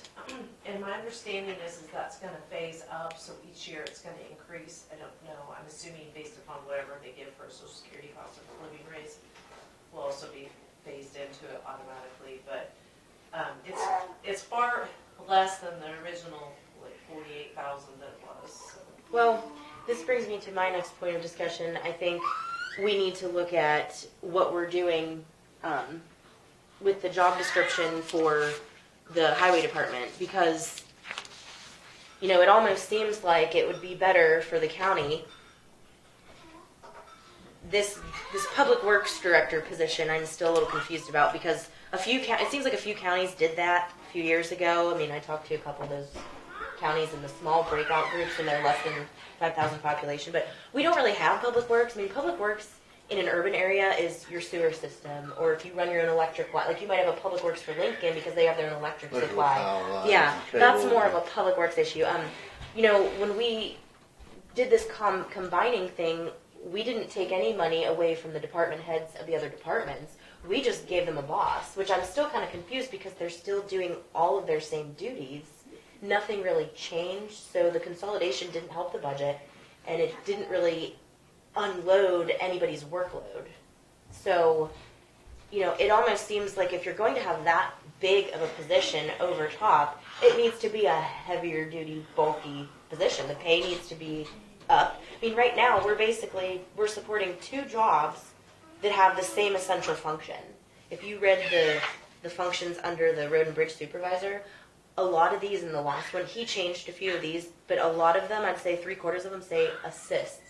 So we basically created an assistant to the public works instead of just having the public works be in charge and then having, a bridge crew foreman and a blade route inspector, or I'm just like making up stuff, but we have like a hierarchy that looks like this at the top instead of this, with a row of people that then you delegate jobs to. I mean, the best structure is when you have a decision maker. All of those people could make a little more money to oversee whatever their area is, and the person at the top makes a lot more money to take the brunt of the issues Or the on. rear end chewing. Right, I mean, and it's gonna happen. I mean, this is Well, public. since I've come on roadways. here, I agree with you that I've never, now, and I understand why they hired Bob Howell back, because he was an expert in the. On the ground, on the ground. Doing the work, and Michael was more of the over manager, but I never really understood what Michael did that Bob did do different. And I know Mike Hanalik, he's doing what Bob did do, right? Exactly. So if we hire Well, a new, actually, I if think we you hire put a new, Jesse in there to do what Bob did. well, if we have a new road and bridge supervisor, like Bob's old job, does he fit under Michael? And then if that's the case, what does Michael do above and beyond what Bob did, Exactly. or the new guy? And I agree with that. It's confusing there to me, and maybe there's an explanation for it, but I don't understand it either that way. Well, and instead of having, I mean, right now we have this system where it's like, you know, you have all of your employees here on this baseline level, and they're all just making whatever they've made because of when they started and how long they've been here, and then according to what position they have. Then you have this little like bridge crew guy that might be $1 up because you're just expecting him to work with the crew traveling. But then you have these positions that are staggered up in rank, but really don't have any more responsibility, hands-on responsibility. You know, we've discussed how it is necessary to get the paperwork done, but Michael said, remember, 2 weeks ago that he was working on doing a different organization chart within his department, right? He didn't bring it up today, but in other words, like have a lead over the bridge crew, or a lead maybe over the grader guys. He's talking that, you know, last week. So, I mean, this is a typical management structure. yeah. You pay the person the most that's on the top, that's got to hire and fire and make the calls. Then you have department heads over top of whatever functions you think are necessary. So if you have a whole truck driving crew that schedules where the gravel's going and when, based upon requests from your motor grader operators, then that's one position. If you have another position that's coordinating which culverts are going where, ordering them, having the guys be there, being on site, you know, that's a whole nother position. These 4 levels underneath one could all make more money if the one at the top wasn't 2. Yeah. Do you see what I'm saying? You don't need 2 people at the top to perform the same function. You need one person to make those decisions and delegate jobs to each of their next. You know, that's why we make decisions as one board. I mean, I might have my opinion, you have your opinion, he has his opinion, but when you make the decision, it goes directly down to the department head. When we have 2 department heads running a department, there's no cohesion. Yeah, and you could pay more to one person if you create that job that then takes on all the responsibility. And if they're paid to be there, they're not going to try to be friends with everyone. Well, Joe, what do you think? Since Bob left, what do you think we should do with, since Michael's kind of in charge now all by himself, and he hired Jesse, what do you think we should do for the future? Well, Joe, you've been here and know this stuff. Well, I'm interested in how Michael wants to organize those highway department people. I think that, you know, he sees a different system, a better system. I'm all for it. I want to see what he. So maybe before we even look at hiring a new road and bridge supervisor, we should see what Michael comes up with his. Well, I think that enters into it. Yeah, well, that enters into it, yeah. Because I'm not. And maybe we do go to grader and truck and bridge instead of having one guy, but we've got to be able to coordinate graveling. We can't just have a truck driver and a grader operator. We kind of need somebody that's going to coordinate it throughout the county, because each one of those road grader operators probably wants gravel, you know, and we can't all have gravel at the same time. Right, so. but the structure before was that they all called Bob. And Bob was the one that organized. But Bob was also organizing where culverts went in and when they went in, and you know, who knows who was ordering them, et cetera, et cetera. That's not a good layering of duties. He had a lot on his plate. Yes, he did. Yeah, Bob did a lot there. A lot on his plate, and maybe more than he should have. Well, I think he was good at just getting where. Well, you can't keep up with that. I mean, no one can. Well, and his age and Right. his health. No, it's We've a sad done- situation. Too bad.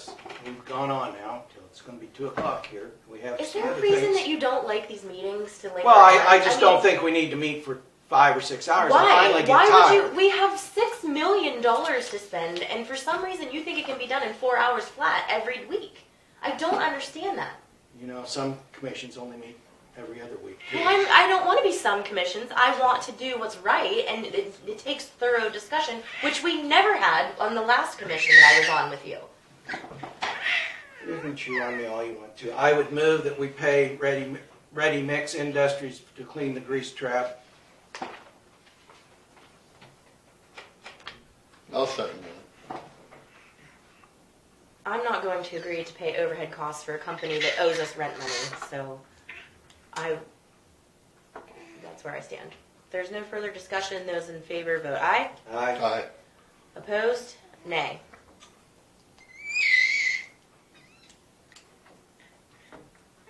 I Don, think do you have that letter from Brandon about his resignation and what he would do for us? I have it upstairs, let me go Are we going to ask Don to have, I'll call him Mr. Missouri, call I in? thought we did.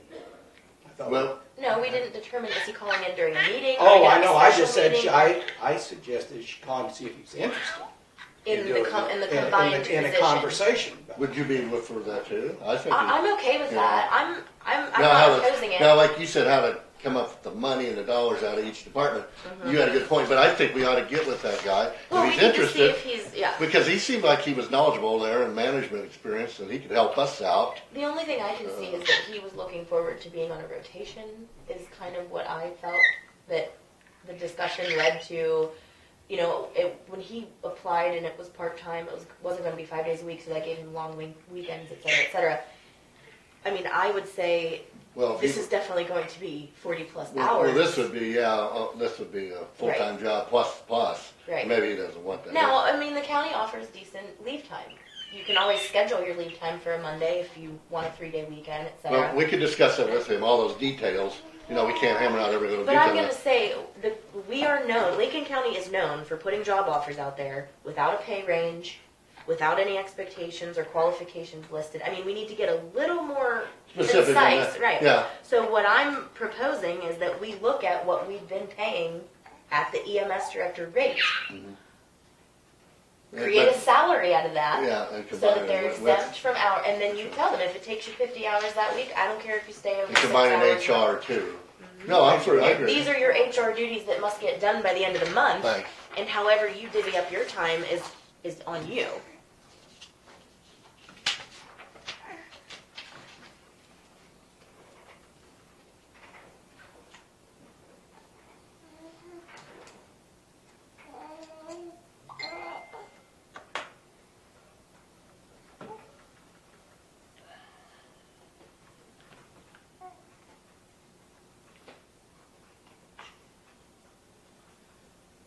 Yes, the end of May. That's what I thought. Yeah, what are we gonna do about that? Well, this is the position we're looking at.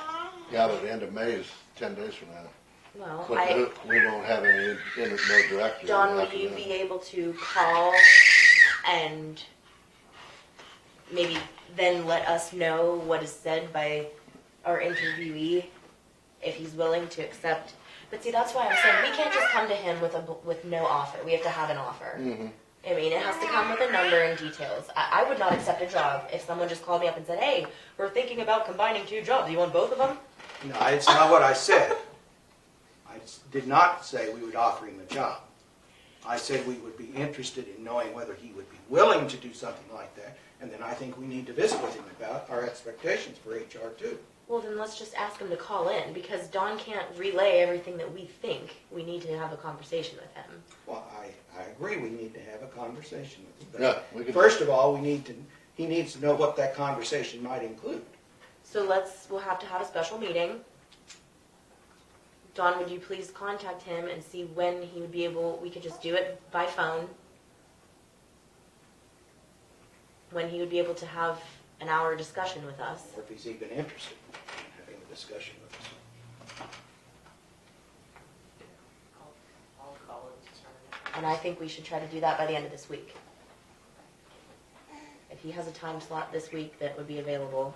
Well, Thursday, weren't we supposed to have something with an nursing home? Did we ever hear anything on that? Oh, well, that was with Mr. Hay. Well, I haven't heard back. That was, Well, I think you're supposed to go, though. I thought that was a set date. And I will be gone on Friday, tomorrow and Friday, I cannot, we've got funerals in so ask him if he has Wednesday available. Yeah, were you going to Topeka Thursday? Well, we didn't get a confirmation he was going to. Oh, yeah. We were choosing a day for ourselves, which was the 22nd or 23rd. We went with the 23rd, and I haven't heard Never back. got back. Unless I got an email that I didn't open, but I did. that's possible because I don't get updates on my phone not regularly unless I have Wi-Fi. You don't have a cell service? I just use the Wi-Fi and it'll update on the Wi-Fi, but I don't have it updating constantly on my regular plan. There's too many emails and junk for that. Okay, I'll try for tomorrow, or Wednesday.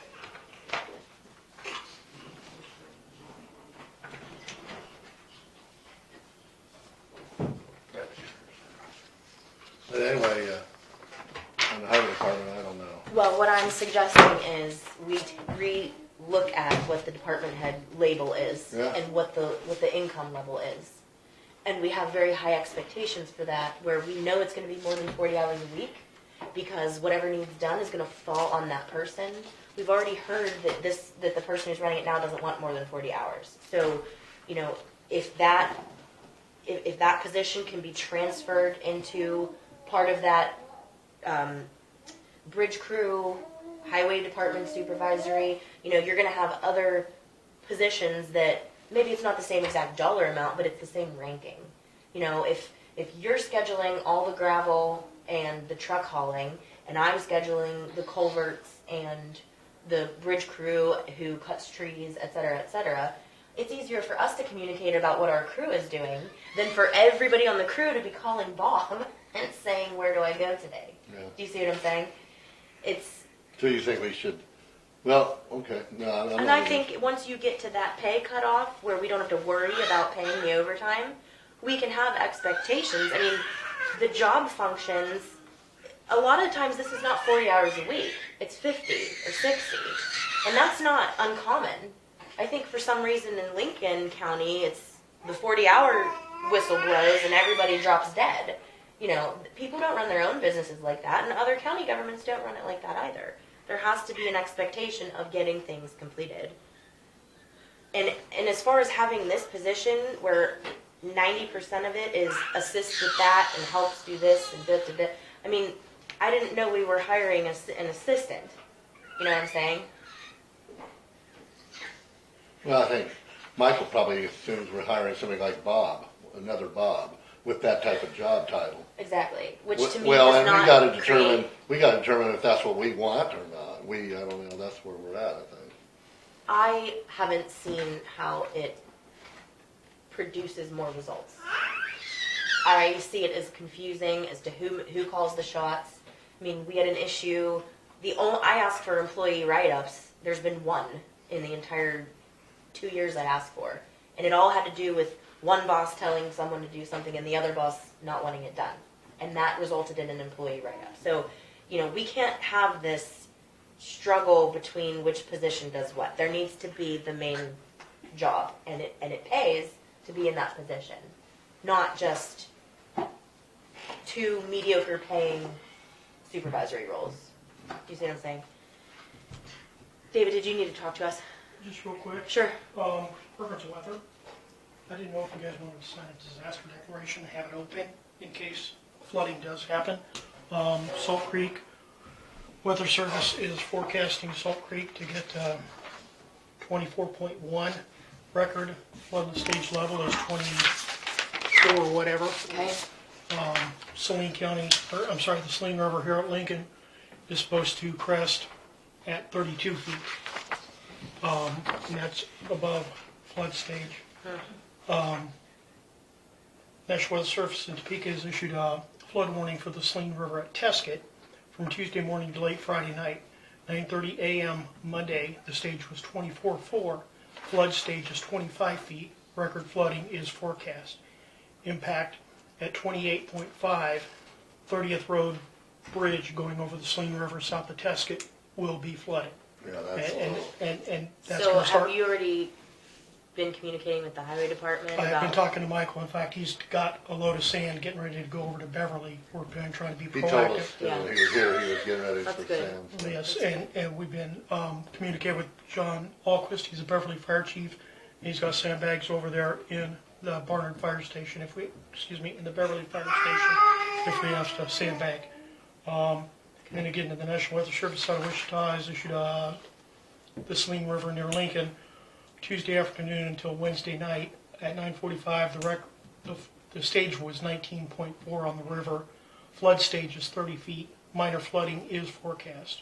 Forecast to rise above by Tuesday afternoon and continue to rise to near 32 feet by early Wednesday morning. And then by Barnard, Salt Creek again. Weather Service has issued Salt Creek Barnard at 6:50 Monday. The stage was 19.3. Flood stage is 21. Forecast rise above flood stage by early Tuesday morning and continue to rise to near 24.1 by Wednesday morning. So do you have a resolution? Is that have to be a resolution? Yes, ma'am. And I don't have one filled out, but I brought a blank one with me, and I didn't know, I don't see why we can't. just to be proactive in the Since state. we know that. Yeah, The state already has an emergency, the Emergency Operations Center is activated for the state. Dawn, do you have a resolution number? what does it say exactly? Proclamation of a state of local disaster emergency for Lincoln County, Kansas. Whereas on this day, the Board of County Commissioners of Lincoln, Kansas finds that certain conditions have caused or eminently threaten to cause widespread or severe damage, injury or loss of life or property, and disaster proportion in Lincoln County, Kansas. Whereas such conditions have created obstructions which endanger health, safety, and welfare of persons and property within the border of Lincoln County, Kansas. Now therefore it be resolved by the Board of Commissioners of Lincoln County, Kansas, that the Board of County Commissioners of Lincoln County, Kansas, under and by virtue of the authority vested in it by KSA 1976, supposition number, does hereby proclaim that a state of local disaster emergency exists. It is further resolved and proclaimed that the area within the border of Lincoln County, Kansas, covered by this proclamation and resolution, is the entire area of the county. Be it further resolved that said board has all rights and/or powers to perform such functions as are vested in it by said board and by and through the provisions of the Kansas Emergency Preparedness Act of 1975. It is further resolved and proclaimed that this resolution shall remain in effect for a period of 7 days, unless terminated earlier or renewed by consent of the governing body. Okay. So it is a forewarning. It's not necessarily that it Not has that already anything's happened. going to happen, Right. but we already Sure. have it in place if. And it looks like all your numbers were declining over the next few days, so now would be the time. 11? We need a motion for that? Yes. I'll make a motion to approve resolution number 11, the proclamation. I will second. Is there any further discussion? If not, those in favor vote aye. Aye. Aye, and none opposed. What is today? 20. 20th.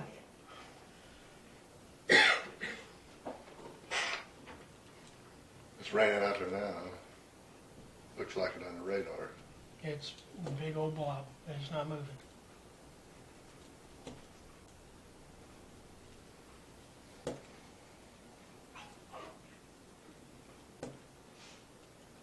They got almost be cautious down there by Tesket and Beverly, almost to close some of them roads off if they're flooded down, aren't they? Without their, Yeah.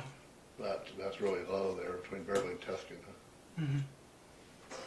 And I was last year after the heavy rains, they had a big log jam there at the county line on the big cement bridge there at the county line going south.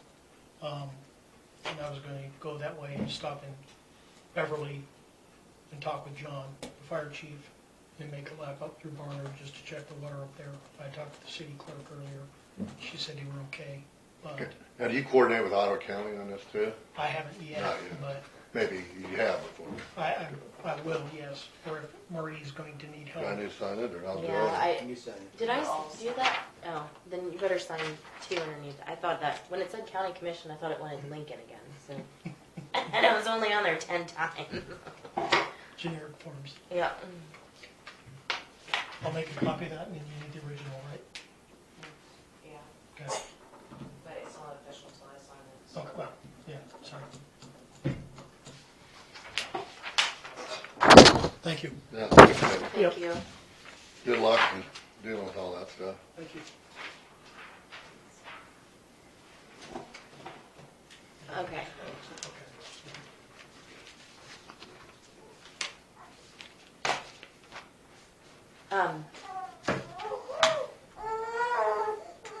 I guess, so for next week, what do we already have scheduled, Dawn, if you would just, I don't know, I don't think anything, cause next week is the evening meeting. oh, the evening, oh, that's right, I'm a week ahead, okay. Let's see. So for June 3rd, we have Shawn. We need to discuss the opening for this road supervisor. I'd put that on the agenda, please.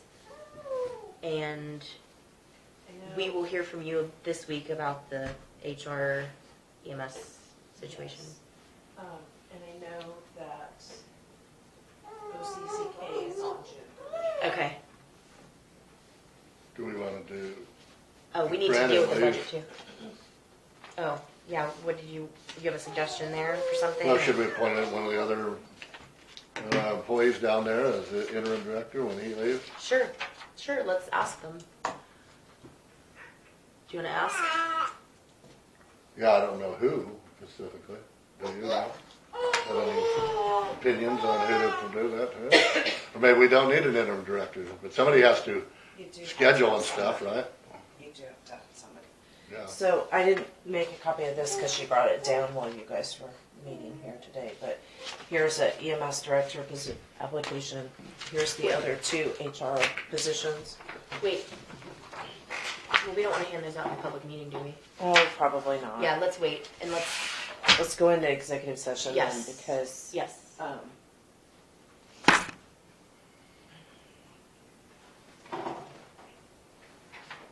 Well, you can adjourn and I can give it to you, but the one you might want to know. Do you have a copy for everyone? Not of that one because she just brought it in today during your meeting. Can I ask her to go and get copies? Do you want to just ask Hannah to make? Do you need an original for you? Yes. So ask her for 3 copies, please. And then before we go into executive session, I think we need to create this correspondence for the county hospital.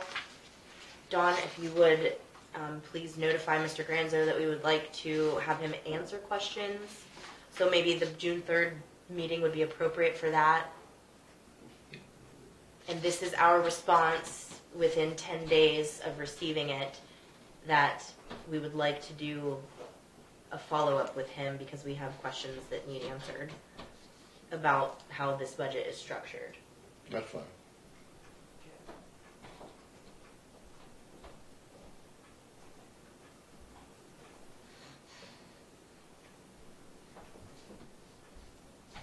Do you want me to put any specific questions?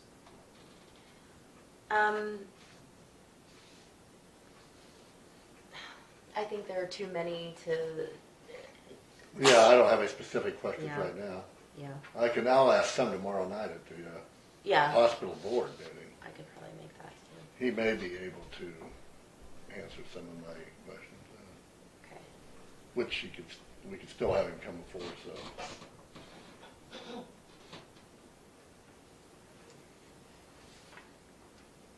Well, I mean, yeah, I don't think we can list them all because a lot of them require discussion. I mean, just like the calculation in revenue is the 30% increase in the one clinic and the 50% increase in the other clinic. Is that accounted for as a loss in case it doesn't happen with the cash on hand that they have to cover? I mean, I'm not sure what the plan is if they don't reach those income levels. Do you know what I'm saying there? Yeah. Well, they just probably make a wild guess on that because they got 2 new doctors. you know, how do you know how many people you're gonna get in patients and stuff? Right. But if you would just send that from the county, Dawn, I think that satisfies our obligation to have responded within 10 days. It's not an approval, it's a request for a continuing discussion. And then, oh, and on the 3rd, you also had one of the health insurance companies coming, right? Yeah. Okay, so we will have a full day that day.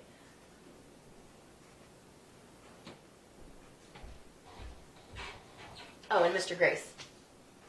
Well, I'm gonna get with, I'll write up a letter. I think we need a motion. Oh, you need a motion? I mean, I'll get- or we could at least list it in the minutes as an approval to have, I mean, I think we need to talk about what are the topics you want. I jotted down a few. Okay, The rent in arrears. yeah, can you give me, well, let me write that down. There's the copy. Thanks. Thank you. Yeah, tell me, yeah, give me some things what you want. And I'll write a letter up or an email, and I'll print it out, and then I'd email it to him probably. But the rent, accounts payable maybe, huh? Of course, that's, a lot of the accounts payable is not our business. A lot of it's he owes money to other people, but not really us. Well, what the last letter that we received from him said that he was willing to do an asset sale, but it did not list. No, it was a stock sale. It omitted the asset sale conversation. The last thing he wrote to us was about doing a stock sale, but we would need to know what the accounts payable balance is if that was even going to be an option. Yeah. And then we want to talk about which bills Yeah, which he bill? is responsible for Yeah, operating and maintaining a business in our facility. right. Because we're not operating that business, yet we're paying bills like you guys did today for the grease trap. That's not Well, a repair to yeah. the building. I understand why you're doing it, but what I'm saying is that's part of his, in our We got in it. our We- lease. That it needs to be says- defined better, yeah. Right. Well, there's supposed to have been an appendix A to that lease, and I guess there was never one made, right? Which was supposed to list that stuff. If you read that lease, an appendix A was supposed to define his responsibilities and our responsibilities. So write that down, Appendix A. Yeah, maybe we'll make an appendix A. Right. And, also, And then I would like to discuss with him his plans to sign child paperwork to turn over to a management firm, because we were on the phone with Patty Brown from K-Dads, who said that it is completely voluntary for an owner to sign the child paperwork. So what kind of paperwork? it's CHOW, like child dog food, you know? CHOW, It's paperwork. change of ownership. Okay, And so, you know, I guess he needs to explain to us what his plans are, because he's requested a buyout from the county.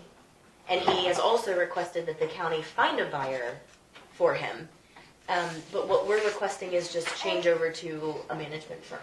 yeah, okay. So if he's requesting a buyout for financial reasons, then he would have to give us a reason that he wouldn't just sign over to get out from under him incurring more debt. Do you understand what I mean by that? Yeah, kinda. If I'm in debt and I can't make my business work and I want you to buy it, how much is it worth? Versus, I can't run this anymore, I'll sign Well, it you over gotta to know you. the debt, obviously, like you said, yeah. And what else? Anything else on that? About assisted living, he still has a license. I talked to him, he was saying we need to promote it more.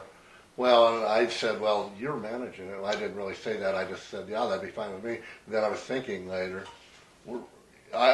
county could assist him, because it benefits us if we have 9 people in there. We're happier, and he's happy too. But he was saying just needs promoted more, and he was wanting maybe some of the rooms painted and stuff. I'm going whatever on that, but. Well, one of the things I haven't said, I did go up to visit the assisted living that day that we had found out by, the letter, and we had found out a couple days before the meeting, but I went up after the meeting, and what I found is that 4 out of the 5 people have already chosen a relocation as of like the day that they found out, their families. So I feel like efforts to keep it open need to be planned out, not just immediate for immediate need, because what I understood by going up there and visiting is that 4 of the residents had already made other plans to go places, and the 1 resident was potentially going to go ahead and move into the other side for now. So In other words, I heard if two we are were gonna going pay on. money to keep it open, we don't even have any residents right now. No, Or well, maybe no. one. You see what I'm saying? Well, there could have been three, but he closed it because he said he wasn't making enough money to keep it open. Well, I can see how 3 is not a break-even No. number for the staffing. Well, that's now you got to involved. staff 24 hours a day, and I Right. never used to, and that's expensive. And if he's paying for staff nursing or agency, which right. is expensive. Right. No, I understood too, but we got to figure out what the plan is there, if any. Right. But no, these are all just questions. I'm Yep. gonna write up some questions we have. So he That way, knows then what- he can see when he comes in what to talk about. Sure. And I don't blame him for that. He doesn't want to come here and we just start randomly talking. He wants to know what the deal, well, specifics. Yep. And I'll print this. I'll write a letter. And I'll have you and Al Joe review it next week, and then if we like it, we'll go from there. How about that? Okay, that's fine. Anything else? I guess we're gonna look at these apps. Yes. Yes, let's do you want to just take them home? Be fine. Okay. Yeah. We can just take them home, and then, Dawn, you will let us know if you have something scheduled for Wednesday? Yes. Okay. Is there any further business to come before the board? If Nothing. not, I adjourn until next Tuesday evening at 7 p.m. In here, right? Here, yes, the courthouse basement meeting room. Okay.